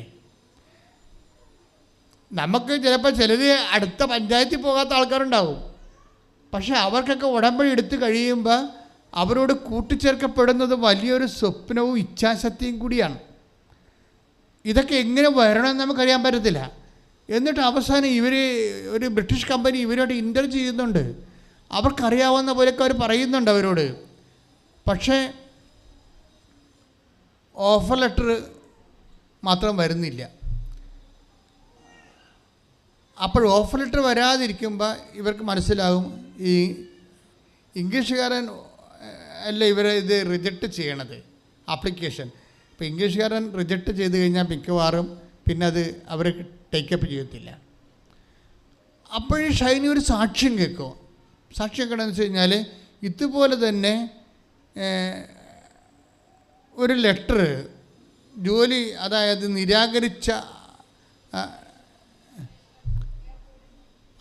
നിരാകരിച്ച ജോലി കമ്പനി വീണ്ടും തിരിച്ചു വിളിക്കുന്ന ഒരു സാക്ഷ്യം കേൾക്കും. അപ്പോഴത് സാക്ഷ്യം അവളെ കേൾക്കണതല്ല, മാതാവ് അവളെ കേൾപ്പിക്കണതാണ്. അതായത് ഇങ്ങനെ ചുറ്റിപ്പറ്റി നടക്കണം മക്കളെ. ഉടമ്പടി ചെയ്യുമ്പോൾ നീ സത്യസന്ധമായിട്ടാണ് ചെയ്യണമെന്നുണ്ടെങ്കിൽ അമ്മ നിന്നെ വിടാതെ ഇങ്ങനെ ചുറ്റിപ്പറ്റി നോക്കും. ഇപ്പോൾ എന്താ സംഭവിച്ചിരിക്കുന്നത്? ഇവൾക്ക് ലെറ്റർ വരുന്നില്ല. ലെറ്റർ വരാത്തപ്പോൾ ഇവളിനി എന്ത് ചെയ്യുമെന്ന് അറിയാൻ പോലെ വിഷമിക്കുമ്പോൾ ഇവളൊരു സാക്ഷ്യം കേൾപ്പിക്കും. പണ്ട് അമ്മ എന്താ ചെയ്തതെന്ന് കാണിക്കാൻ വേണ്ടി ഒരു സാക്ഷ്യം. ഇപ്പം നിങ്ങൾ വിചാരിക്കരുത്, നിങ്ങളൊരു സാക്ഷ്യം കേട്ടാൽ പോലും അമ്മയുടെ ഒരു നിഴൽരൂപം അവിടെ എവിടെയെങ്കിലും കാണും. നിങ്ങളെ കേൾപ്പിക്കണമാണത്. നീ പിന്തിരിയരുത്, നീ ഉടമ്പടി കറക്റ്റ് ചെയ്യാൻ പറയും. അപ്പോഴുടനെ എന്താ ചെയ്യുന്നത് വെച്ച് കഴിഞ്ഞാൽ ഷൈനി വിചാരിക്കും അപ്പോഴുടനെ ഇവർ വിചാരിക്കേ ശരി എന്നാൽ ഉടമ്പടി കുറച്ചുകൂടി കാർക്കശ്യമാക്കിയിട്ട് ചെയ്യാമെന്ന് വിചാരിക്കും. അത് പിന്മാറാനല്ല, അവരുടെ ഒരു ഗവൺമെൻറ് ആശുപത്രിയിലൊന്നും പോയിട്ടില്ല ഈ രോഗികളെ കാണാൻ വേണ്ടി. പിന്നെ ഷൈനി ഉടനെ ഗവൺമെൻറ് ആശുപത്രിയിൽ പോകും. അപ്പോൾ ഞാൻ നിങ്ങളോട് പറയരുത് ഗവൺമെൻറ് ആശുപത്രിയിൽ പോകണം, അവിടെ പാവപ്പെട്ട രോഗികളുണ്ട്, അവർക്ക് ഭക്ഷണം കൊടുക്കണം, വസ്ത്രം കൊടുക്കണം എന്നൊക്കെ പറയുമ്പോൾ ഇനിയിപ്പോൾ അത് ഗവൺമെൻറ് ആശുപത്രി പോകാനാണ്, നാട്ടിൽ തന്നെയുള്ള പല പ്രൈവറ്റ് ആശുപത്രിയും പോയേക്കാൻ രോഗികളെ കണ്ടാൽ മതിയല്ല. അതൊക്കെ ഇങ്ങനെ പെയ്തും പെരക്കി പിച്ചും പെയ്യും പറഞ്ഞാൽ കുറേ പെരിച്ചാഴികൾ ഉടമ്പടി എടുത്തിട്ടുണ്ട്. അതാണ് പ്രശ്നം. കാര്യം അവർക്ക് ഇതിനെക്കുറിച്ച് അറിയത്തില്ല. ഇതിന് ജ്ഞാനം കിട്ടിയിരിക്കണതും എന്നോടല്ലേ ഇത് പറഞ്ഞുകൊണ്ടിരിക്കണം എപ്പോഴും ഓരോ കാര്യം. ഞാൻ നിങ്ങളോട് പറയുമ്പോൾ അത് കറക്റ്റായിരിക്കും. നിങ്ങൾ സുവിശേഷ വേല ചെയ്തില്ലെങ്കിൽ ഇങ്ങനെ ഈ നാക്കിട്ട് ചലിപ്പിച്ച് ചെല്ലി ദൈവത്തിന് അകപ്പെടുത്താമെന്ന് വിചാരിച്ച് അകപ്പെടത്തില്ല. അങ്ങനെ അകപ്പെടുത്തുന്ന ദൈവമല്ല. സത്യമായ ദൈവമായത് കാരണം ഇങ്ങനെയുള്ള ചെപ്പടി വിദ്യകളിലൂടെ അകപ്പെടത്തില്ല. അതെന്താ കാരണം എന്ന് വെച്ച് കഴിഞ്ഞാൽ, അതുകൊണ്ട് നിങ്ങൾ മാന്യം മര്യാദ ഇറങ്ങി ദൈവത്തിൻ്റെ സുവിശേഷ വേല ചെയ്യണം. എവിടെയെല്ലാം സുവിശേഷ വേല ചെയ്യാൻ നിങ്ങൾ തീരുമാനിച്ച് സത്യസന്ധമായിട്ട് ഉടമ്പടിയോട് നിങ്ങൾ പരിഗണിക്കുന്ന സമയത്ത് തീ കത്തും. അവിടെ തന്നെ വേറെ ഒരു ഗവൺമെൻറ് ആശുപത്രിയിൽ പോയി രോഗികളെയൊക്കെ കണ്ട് പത്രമൊക്കെ കൊടുത്ത് ഭക്ഷണമൊക്കെ എത്തിച്ചു കൊടുത്ത് അവർ സുവിശേഷ വേല തുടങ്ങി. അപ്പം തന്നെ ഈ നിരാകരിച്ച കമ്പനി തിരിച്ച് വിളിച്ചു. ആ സെക്കൻഡാണ് വിളിക്കണത്. അത് ചെയ്തുകൊണ്ടിരിക്കുക തന്നെ വിളിക്കും. കാരണം ദൈവം വാക്ക് മാറത്തില്ല ഒരിക്കലും. നിങ്ങളാണ് ഈ വാക്ക് മാറണത്. പല ആൾക്കാർക്കും ഉടമ്പടിയിൽ വന്നിരിക്കുന്നത് അവർ പറയണ എന്തെങ്കിലും ചെയ്ത് വെക്കും. അതിൻ്റെ അകത്ത് ഉടമ്പടി ചെയ്തിട്ട് എന്തെങ്കിലും ചെയ്ത് വെക്കും. കുറച്ച് പേര് അത് തൊട്ടടുത്തുള്ള ആരും രോഗികളൊക്കെ പോയി കണ്ടിട്ട് മാതാവിൻ്റെ കണ്ണിൽ പൊടിയിടും. ചില ആൾക്കാർ പത്രം പലപ്പോഴായിട്ടൊക്കെ കൊടുത്തൊക്കെ തീർക്കും. അത് വെച്ചാൽ വല്ല വീട്ടിൽ വല്ല ഇൻസ്റ്റാൾമെൻറ്റാ വല്ല ചിട്ടിയുടെ കാശടക്കാനൊക്കെ വന്നവർക്ക് ഓരോ പത്രമൊക്കെ ഇങ്ങനെ കൊടുത്ത് അവിടെ വേറെ നമ്മുടെ കൈ നനയാതെ അവർ മീൻ പിടിച്ചുകൊണ്ടിരിക്കും. അപ്പോൾ ഇതൊന്നും വർക്കൗട്ട് ചെയ്യത്തില്ല. കാരണം നിങ്ങളിങ്ങനെ ചെയ്ത് ഒപ്പിക്കണ സാധനമല്ല ഇത്. ദൈവത്തിന് വേണ്ടി സുവിശേഷത്തിൻ്റെ സാക്ഷിയാകണ പരിപാടിയാണ്. അത് നെഞ്ചുറപ്പോടുകൂടി യേശുക്രിസ്തുവിൻ്റെ സാക്ഷിയാണ് ഞാൻ. കർത്താവിനെ അറിയിക്കാൻ, അറിഞ്ഞവരെ ആഴപ്പെടുത്താൻ കർത്താവെ എന്നെ അഭിഷേകം ചെയ്തതിന് നന്ദി പറയുന്നു. എന്നിലൂടെ 10,000 മനുഷ്യർ ഈ കാലഘട്ടത്തിൽ കർത്താവിലേക്ക് വിശ്വാസത്തിലേക്ക് വരും, അല്ലെങ്കിൽ ഞാൻ വരുത്തും. ഞാനിപ്പം മാത്രമല്ല, കാലാകാലം ഞാൻ മരിക്കണവരെ എൻ്റെ കർത്താവിന് വേണ്ടി ഞാൻ വേല ചെയ്യുമെന്ന് പറഞ്ഞ് സ്വർഗത്തിൻ്റെ പഠന്മാരായിട്ട് മാറാൻ വരുമ്പോൾ അപ്പം ദൈവമാരാണ് നിങ്ങളറിയും. നിങ്ങളിങ്ങനെ വാദപ്പനിയും പിടിച്ച് ചിക്കൻ ഗുനിയായും വന്ന് ഡെങ്കിപ്പനിയും വന്ന് തക്കാളിയും വന്ന് എല്ലാം പിടിഞ്ഞ് പനി പിടിച്ച രോഗികളെപ്പോലെയാണ് പലരും ഈ പ്രേക്ഷിത പ്രവർത്തനം ചെയ്യണത്. കാര്യം ഇതിൻ്റെ ഈ വെടിമരുന്നിരിക്കുന്ന പ്രേക്ഷിത പ്രവർത്തനത്തിലാണ്. കാര്യം ഇത് ചെയ്യുന്ന പ്രാർത്ഥനയാണല്ല, ചെല്ലുന്ന പ്രാർത്ഥന അല്ലല്ലേ. കാര്യം നമുക്കറിയാമല്ലോ, എല്ലാ പ്രാർത്ഥനാ രൂപങ്ങളും മനുഷ്യന് പ്രതിസന്ധി വന്നപ്പോൾ തുടങ്ങിയതാണ്. ദൈവം തുടങ്ങിച്ചതാണ്. എല്ലാ പ്രാർത്ഥനാ രൂപങ്ങളും മനുഷ്യന് പ്രതിസന്ധി വന്നപ്പോൾ ദൈവം ഏതെങ്കിലും ഒരു മനുഷ്യനെ ദൈവമായിട്ട് അടുത്ത് നിൽക്കുന്ന ആൾക്കാരെ ദൈവം അഭിഷേകം ചെയ്തിട്ടുള്ളതാണ്. ഇപ്പം ജപമാല ഒരു കാലഘട്ടത്തിൽ 12-ാം നൂറ്റാണ്ട് 10 പ്ലേഗിൻ്റെ കാലം കഴിഞ്ഞപ്പോഴേ, അതായത് ലക്ഷക്കണക്കിന് മനുഷ്യർ മരിച്ചു തീർന്നിട്ടുള്ള ഒരു 10-ാം നൂറ്റാണ്ടുണ്ട്. കുരിശുയുദ്ധം നടത്തിയ 12-ാം നൂറ്റാണ്ട് വരെയുള്ള കാലങ്ങളിൽ യൂറോപ്പ് തളർന്നു പോയൊരു കാലഘട്ടത്തിലാണ് ഈ ശക്തിയുടെ ആയുധമായിട്ട് വരുന്നത്, ജപമാലയായിട്ട് വരുന്നത്. അപ്പോൾ ആ ഒരു കാലഘട്ടം സെൻറ്റ് ഡൊമിനിക്കാണ് ഇതിൻ്റെ പ്രയുക്തമായിട്ട് വരണത്. അയാളൊരു അങ്ങനെ ഒരു മനുഷ്യനാണ്, വൈദികനാണ്. പക്ഷേ എന്ത് സംഭവിച്ചു കഴിഞ്ഞാൽ അന്നത്തെ കാലത്ത് ദൈവത്തോട് ഏറ്റവും അടുപ്പം ഉണ്ടായിരുന്നൊരു മനുഷ്യനാണ്. അതുകൊണ്ട് ദൈവം അദ്ദേഹത്തിലൂടെയാണ് അത് ഉയർത്തിക്കൊണ്ടു വന്നത്, അത് നിറവേറ്റിക്കൊണ്ട് വന്നത്. പിന്നെ അത് ലോകത്തിൻ്റെ മുഴുവനും ശക്തിയുടെയും സംരക്ഷണത്തിൻ്റെയും സംവിധാനമായി മാറി ജപമാല. അതൊക്കെ മുമ്പൊരു കാര്യമായിട്ട് ചെയ്തായിരുന്നു. എന്താണ്? കുരിശിൻ്റെ വഴി. അത് ഒരു മനുഷ്യനാണ് ചെയ്തത്. ആരാണത്? Francis Assisi. തുർക്കികൾ ജെറുസലേം മുഴുവൻ വളഞ്ഞ് അത് മുഴുവൻ കീഴടക്കി കഴിഞ്ഞപ്പോൾ വിശുദ്ധ നാട്ടിൽ പ്രാർത്ഥിക്കാൻ പോകാൻ പറ്റാതിരുന്ന ഫ്രാൻസിസ് അസീസിക്ക് സങ്കടം വന്ന് അങ്ങനെ അദ്ദേഹത്തിൻ്റെ മുറിയിൽ തന്നെ ഈ 12-ാം നൂറ്റാണ്ടിൽ അദ്ദേഹത്തിൻ്റെ മുറിയിൽ തന്നെ കർത്താവിൻ്റെ ചില സ്ഥലങ്ങളൊക്കെ എഴുതി വെച്ച് കർത്താവിൻ്റെ വീഴ്ചയെക്കുറിച്ചും കുരിശ് ചുമക്കുന്നതിനെക്കുറിച്ചുമൊക്കെ ആത്മാവിൽ ധ്യാനിച്ച് കർത്താവിൻ്റെ പീഡാനുഭവം കൊണ്ട് ഐക്യപ്പെട്ട് അങ്ങേര് രൂപപ്പെടുത്തിയെടുത്തതാണ് കുരിശിൻ്റെ വഴി. ഒരു വ്യക്തിയാണ് അല്ലേ? ഓരോ പ്രതിസന്ധി വരുമ്പോൾ ദൈവത്തിൻ്റെ അഭിഷിക്തർ, ഏറ്റവും അടുത്ത് നിൽക്കുന്ന അഭിഷിക്തരിലൂടെയാണ് ദൈവം ഓരോ കാര്യങ്ങൾ ചെയ്യണത്. ഇത് തന്നെയാണ് ഈ 13-ാം നൂറ്റാണ്ടിലെ കാര്യം. ഇതെല്ലാം 12, 13, 14, 16 നൂറ്റാണ്ട് രൂപപ്പെട്ട് വന്നിട്ടുള്ള ഭക്തകൃത്യങ്ങളാണ് ഇന്നും ജ്വലിച്ച് നിൽക്കണതേ. അതായത് ഇപ്പോൾ തന്നെ ഉദാഹരണത്തിന് ലൊംബാർഡ്സ്, വിസിഗോട്ട്സ്, അതുപോലെ തന്നെ മൂർസ്, ഇവരെല്ലാം റോമിനെ ആക്രമിച്ച് പൊട്ടിച്ച് തവിട് പൊടിയായി കഴിഞ്ഞപ്പോൾ അച്ഛന്മാരെയും വിശ്വാസികളെയും സിസ്റ്റേഴ്സിനെയൊക്കെ 100 കണക്കിന് കൊല്ലുമായിരുന്നു ഈ ലൊംബാർഡ്സ്. ഇതിപ്പോൾ ഭീകരവർഗമാണ്. അങ്ങനെ വന്നപ്പോൾ ലൊമ്പാർഡ്സ് ക്ലാരപ്പുണ്യാളത്തിയുടെ കോൺവെൻറ്റിലേക്ക് 100 കുതിരകളുമായിട്ട് വെട്ടിക്കൊല്ലാൻ വേണ്ടി കയറുമ്പോൾ ക്ലാരപ്പുണ്യാളത്തി ഈ നാഴി പോലെ ഒരു സംവിധാനത്തിലാണ് കുർബാന അന്ന് സൂക്ഷിച്ചിരുന്നത് രോഗികൾക്ക് വേണ്ടി. ആ നാഴി, ചെറിയ നാഴിയും പിടിച്ചുകൊണ്ട് പുറത്തേക്ക് വരും. കർത്താവേ, ഞങ്ങൾക്ക് ആരുമില്ല, നീ മാത്രമേ ഉള്ളൂ എന്ന്. അതുകൊണ്ടുതന്നെ ഈ ലൊമ്പാർഡ്സിൻ്റെ മുമ്പിൽ ഇങ്ങനെ വിറച്ചു തള്ളി തുള്ളി കുർബാനയുമായിട്ട് നിൽക്കും. അതോടുകൂടി ഇവർ പിന്തിരിഞ്ഞു പോകും. അന്ന് മുതലാണ് ആരാധന തുടങ്ങുന്നത്, ദിവ്യകാരുണ്യ ആരാധന. അപ്പം ഇങ്ങനെ ആരാധനയായാലും ജപമാലയായാലും കുരിശിൻ്റെ വഴിയായാലും സഭയുടെ ഓരോ ആപൽഘട്ടങ്ങളിൽ കിട്ടിയ അഭിഷേകങ്ങളാണ്. അതെല്ലാം വ്യക്തികളിലൂടെ തുടങ്ങിയതാണ്. ലോകത്തിന് പ്രതിസന്ധി വന്നപ്പോൾ വ്യക്തികളിലൂടെ ദൈവത്തിൻ്റെ അഭിഷേകത്തിലൂടെ ദൈവം തുടങ്ങിയ ലോക ശക്തീകരണത്തിൽ നടത്തിയ ദൈവബന്ധത്തിൻ്റെ ഒരു പ്രാർത്ഥനാ പദ്ധതികളാണ് അതൊക്കെ. പക്ഷെ ഉടമ്പടി അതല്ല. ഉടമ്പടി മനുഷ്യരാശിക്കൊരു പ്രതിസന്ധി വന്നപ്പോൾ ഉണ്ടായതല്ല, ദൈവത്തിനൊരു പ്രതിസന്ധി വന്നപ്പോൾ ദൈവം കണ്ടുപിടിച്ചതാണ് ഉടമ്പടി. അതാണ് മറ്റു പ്രാർത്ഥനകളും ഉടമ്പടിയും തമ്മിലുള്ള വ്യത്യാസം. ദൈവത്തിന് പ്രതിസന്ധി വരുമ്പോൾ നിങ്ങൾക്ക് ദൈവത്തിന് പ്രതിസന്ധിയാണ്. അതെ, ദൈവം സൃഷ്ടിച്ച ജനം ദൈവത്തെക്കാൾ ഉപരി ദൈവത്തിൻ്റെ കൽപ്പനകൾ മറന്ന് സാത്താന് വിധേയപ്പെട്ട് കൃപ നഷ്ടപ്പെടുത്തി പോയപ്പോഴാണ് ഏദനിലെ ആദ്യത്തെ ഉടമ്പടി ഉണ്ടാകുന്നത്. മനസ്സിലായില്ലേ? പിന്നീട് ഏദൻ്റെ ഉടമ്പടി കഴിയുമ്പോഴാണ് രണ്ടാമത്തെ ഉടമ്പടി. ആദത്തിൻ്റെ ഉടമ്പടി കഴിഞ്ഞ ശേഷമാണ് ഏദൻ ഉടമ്പടി. ഏദൻ ഉടമ്പടി തന്നെയും ആണ് മരിയൻ ഉടമ്പടി. എന്താണ്? ഈ കൃപ നഷ്ടപ്പെട്ട മനുഷ്യന് വീണ്ടും കൃപ അഭിഷേകം ഉണ്ടാകാൻ വേണ്ടി ദൈവം കണ്ടുപിടിച്ചാണ് ഉടമ്പടി. കൃപ നഷ്ടപ്പെട്ട മനുഷ്യന്, അശക്തരായിപ്പോയ മനുഷ്യർ, ദൈവത്തിന് അകന്നുപോയ മനുഷ്യർ, ജീവിതത്തിൽ തരിപ്പണമായി പരാജയപ്പെടാൻ പോകുന്ന മനുഷ്യനെ തൻ്റെ മാറോട് ചേർത്ത് വെക്കാൻ വേണ്ടി ദൈവം കണ്ടുപിടിച്ചതാണ് ഉടമ്പടി. Eden, covenant of Eden. അതിലെന്താണ് പറയണത്?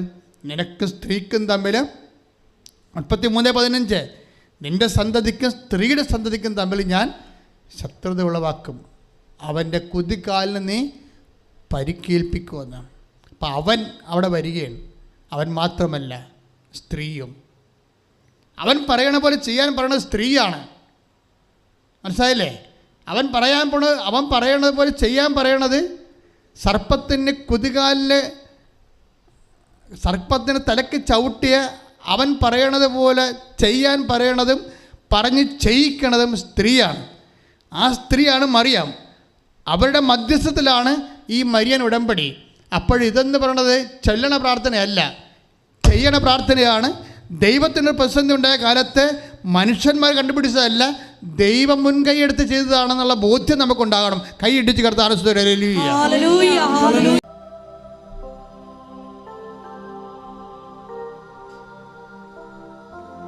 അത് കർത്താവിന് പുനർസമർപ്പണം ചെയ്യുക.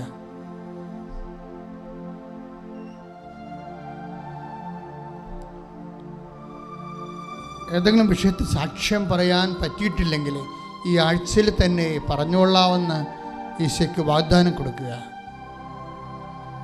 സാക്ഷ്യം ദൈവമഹത്വത്തിൻ്റെ ഒരർത്ഥക്കുദാശയാണ്. അതിലൂടെയും കാണപ്പെടാത്ത ദൈവത്തിൻ്റെ വരപ്രസാദം, ദൈവത്തിൻ്റെ കൃപ നമ്മളിലേക്ക് ചൊരിഞ്ഞ് നമ്മളെ സുവിശേഷമാകുന്നതുമായ ഒരു അപ്പോസ്തല ശുശ്രൂഷയാണ്. And it is a lay apostolic ministry. കർത്താവേ, അങ്ങയുടെ മക്കളെ ഈ നിമിഷം അങ്ങയുടെ തിരുസേനയെ സമർപ്പിച്ചുകൊണ്ട് പ്രാർത്ഥിക്കുന്നു. അപ്പാ പിതാവേ, അങ്ങേ പുത്രൻ യേശുക്രിസ്തുവിന്റെ നാമത്തിലെ ഞങ്ങൾ പ്രാർത്ഥിക്കുന്നു. അപ്പാ പിതാവേ, വേദനിക്കുന്ന എല്ലാവരുടെ മേലും കൈനീട്ടണമെന്ന് പ്രാർത്ഥിക്കുന്നു. രോഗികൾ, സ്തുതിക്കട്ടെ മക്കളെ, രോഗികളെ, പീഡിതരെ, അസ്ഥിവേദന എടുക്കുന്നവരെ, വിസർപ്പ രോഗികള്, സോറിയാസിന്റെ അസുഖമുള്ളവരെ, അപ്പാ പിതാവേ, അങ്ങേ പുത്രനായ യേശുക്രിസ്തുവിന്റെ നാമത്തിൽ പ്രാർത്ഥിക്കുന്നു.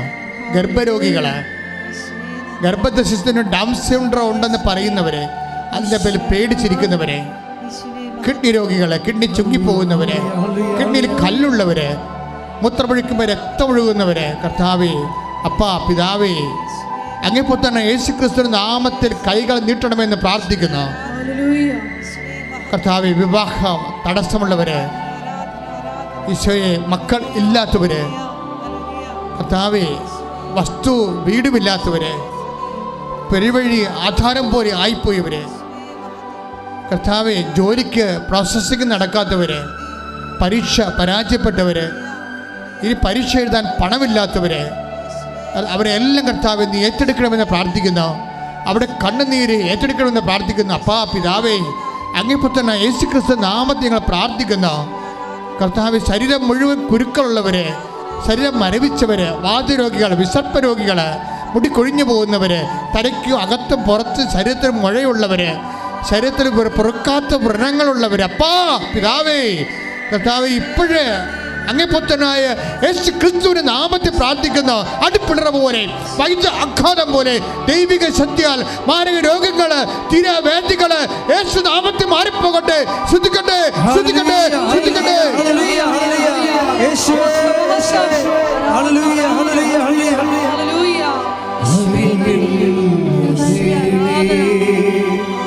സദയം തുടരെ സുഖമായി എൻ്റെ ഉള്ളം അരികിൽ വരേണേ, സദയം തുടരെ സുഖമായി എൻ്റെ ഉള്ളം. വീണ്ടും ശ്രദ്ധിക്കട്ടെ. കർത്താവേ, ജോലിയില്ലാത്തവരെ സംബന്ധിച്ച് പ്രാർത്ഥിക്കുന്നു. കർത്താവെ, മക്കൾ തെറ്റായ പ്രണയ ബന്ധത്തിൽ അകപ്പെട്ടവരെ സമർപ്പിച്ച് പ്രാർത്ഥിക്കുന്നു. കോവിഡ് കാലത്ത് കർത്താവ് വാടക കൊടുക്കാൻ പറ്റാത്തതിൻ്റെ പേരിൽ കടകൾ പൂട്ടിപ്പോയവരെ, കടകൾ വിട്ടു കൊടുക്കേണ്ടി വന്നവരെ സംബന്ധിച്ച് പ്രാർത്ഥിക്കുന്നു.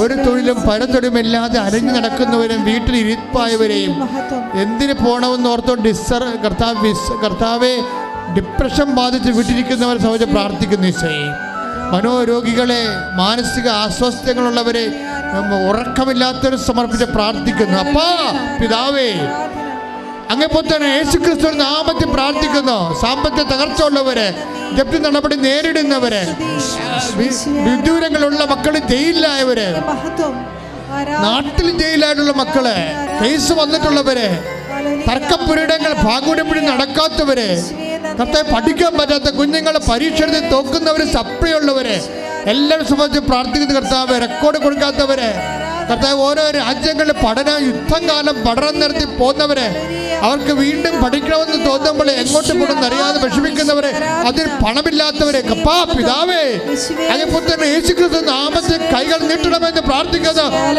ഉന്നതമായ നാമത്തിൽ ദൈവത്തിന്റെ കൃപ ചൊരിയട്ടെ, വഴികൾ തുറയട്ടെ. ശ്രുതിക്കട്ടെ. ഹല്ലേലൂയ, ഹല്ലേലൂയ, ഹല്ലേലൂയ, ഹല്ലേലൂയ, ഹല്ലേലൂയ. സദയം തുടരെ സുഖമായി എൻ്റെ ഉള്ളം അരികിൽ വരേണേ, സദയം തുടരെ സുഖമായി എൻ്റെ ഉള്ളം. മക്കളെ, മൗനമായി പ്രാർത്ഥിച്ച് വളരെ തീക്ഷ്ണമായി, ഏറ്റവും നല്ല സമയമാണിത്. എന്തെങ്കിലും വിഷയം അച്ഛൻ നിങ്ങളുടേത് റെഫർ ചെയ്യാതെ പോന്നിട്ടുണ്ടെങ്കിൽ എൻ്റെ പ്രിയപ്പെട്ടവർ ഇപ്പോഴും ഓർത്ത് പ്രാർത്ഥിക്കുക.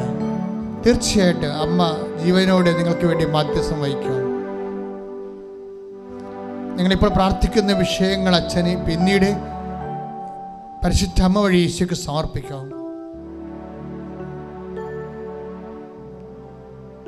കർത്താവെ, സ്വകാര്യമായി മക്കൾ പ്രാർത്ഥിച്ച കാര്യങ്ങൾ, ഇവിടെ തീർത്ഥാടനത്തിലിരിക്കുന്നവരും ഓൺലൈനിലായിരിക്കുന്നവരും ഇപ്പോൾ സ്വകാര്യമായി പ്രാർത്ഥിച്ച കാര്യങ്ങൾ അങ്ങയുടെ തിരുസന്നിധിയെ പരിശുദ്ധ അമ്മ വഴി ഏൽപ്പിക്കുന്നു. അപ്പാ പിതാവേ, അങ്ങേ പുത്രനായ യേശുക്രിസ്തു നാമത്തിൽ ഞങ്ങൾ പ്രാർത്ഥിക്കുന്നു. അപ്പാ, കൈകൾ നീട്ടണമേ.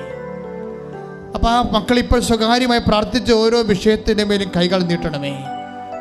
തർക്കപ്പുരയിടങ്ങളും കേസുകളുടെ മേലും കൈ നീട്ടണമേ. മക്കളില്ലാത്ത അവസ്ഥ നമ്മൾ കൈ നീട്ടണമേ. വെറുപ്പിലും വൈരാഗ്യങ്ങളിലും ഭീഷണികളുടെ സങ്കടങ്ങളിരിക്കുന്നവരെ കർത്താവെ അപ്പാ വിടുവിക്കണമേ. ഇൻ്റർവ്യൂവിനും ടെസ്റ്റിനും കർത്താവെ പരീക്ഷയ്ക്ക് ഒരുങ്ങുന്നവരെ, കഴിഞ്ഞവരെ, റിസൾട്ട് പ്രതീക്ഷിക്കുന്നവരെ എല്ലാം ആശ്രയം ഏജൻറ്റിൻ്റെ കയ്യിൽ പണം കുടുങ്ങിപ്പോയവരെ, യൂണിവേഴ്സിറ്റിയിൽ പണം കുടുങ്ങിപ്പോയവരെ അപ്പാ ഇപ്പോഴ് ഏറ്റെടുക്കണമെന്ന് പ്രാർത്ഥിക്കുന്നു. ശ്രദ്ധിക്കട്ടെ.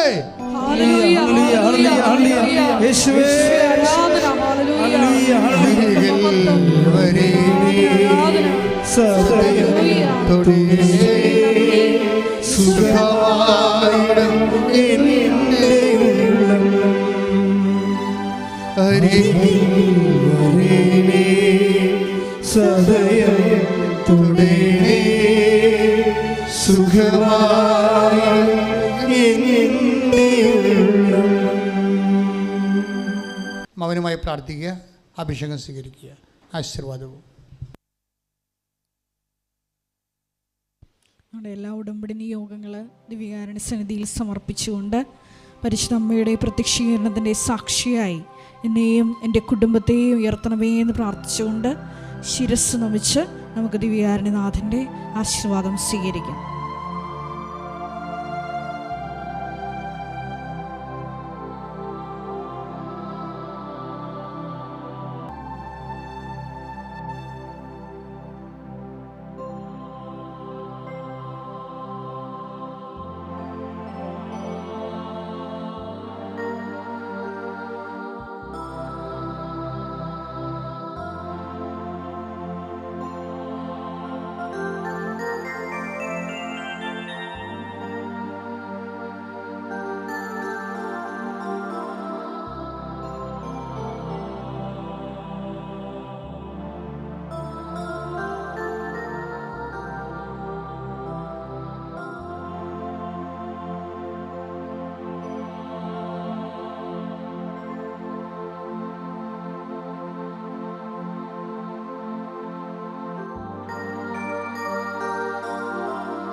പരിശുദ്ധ പരമമാ ദിവ്യകാരുണ്യമേ,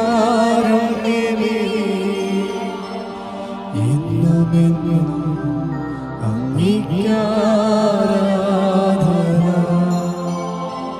പരിശുദ്ധ പരമമാ ദിവ്യകാരുണ്യമേ,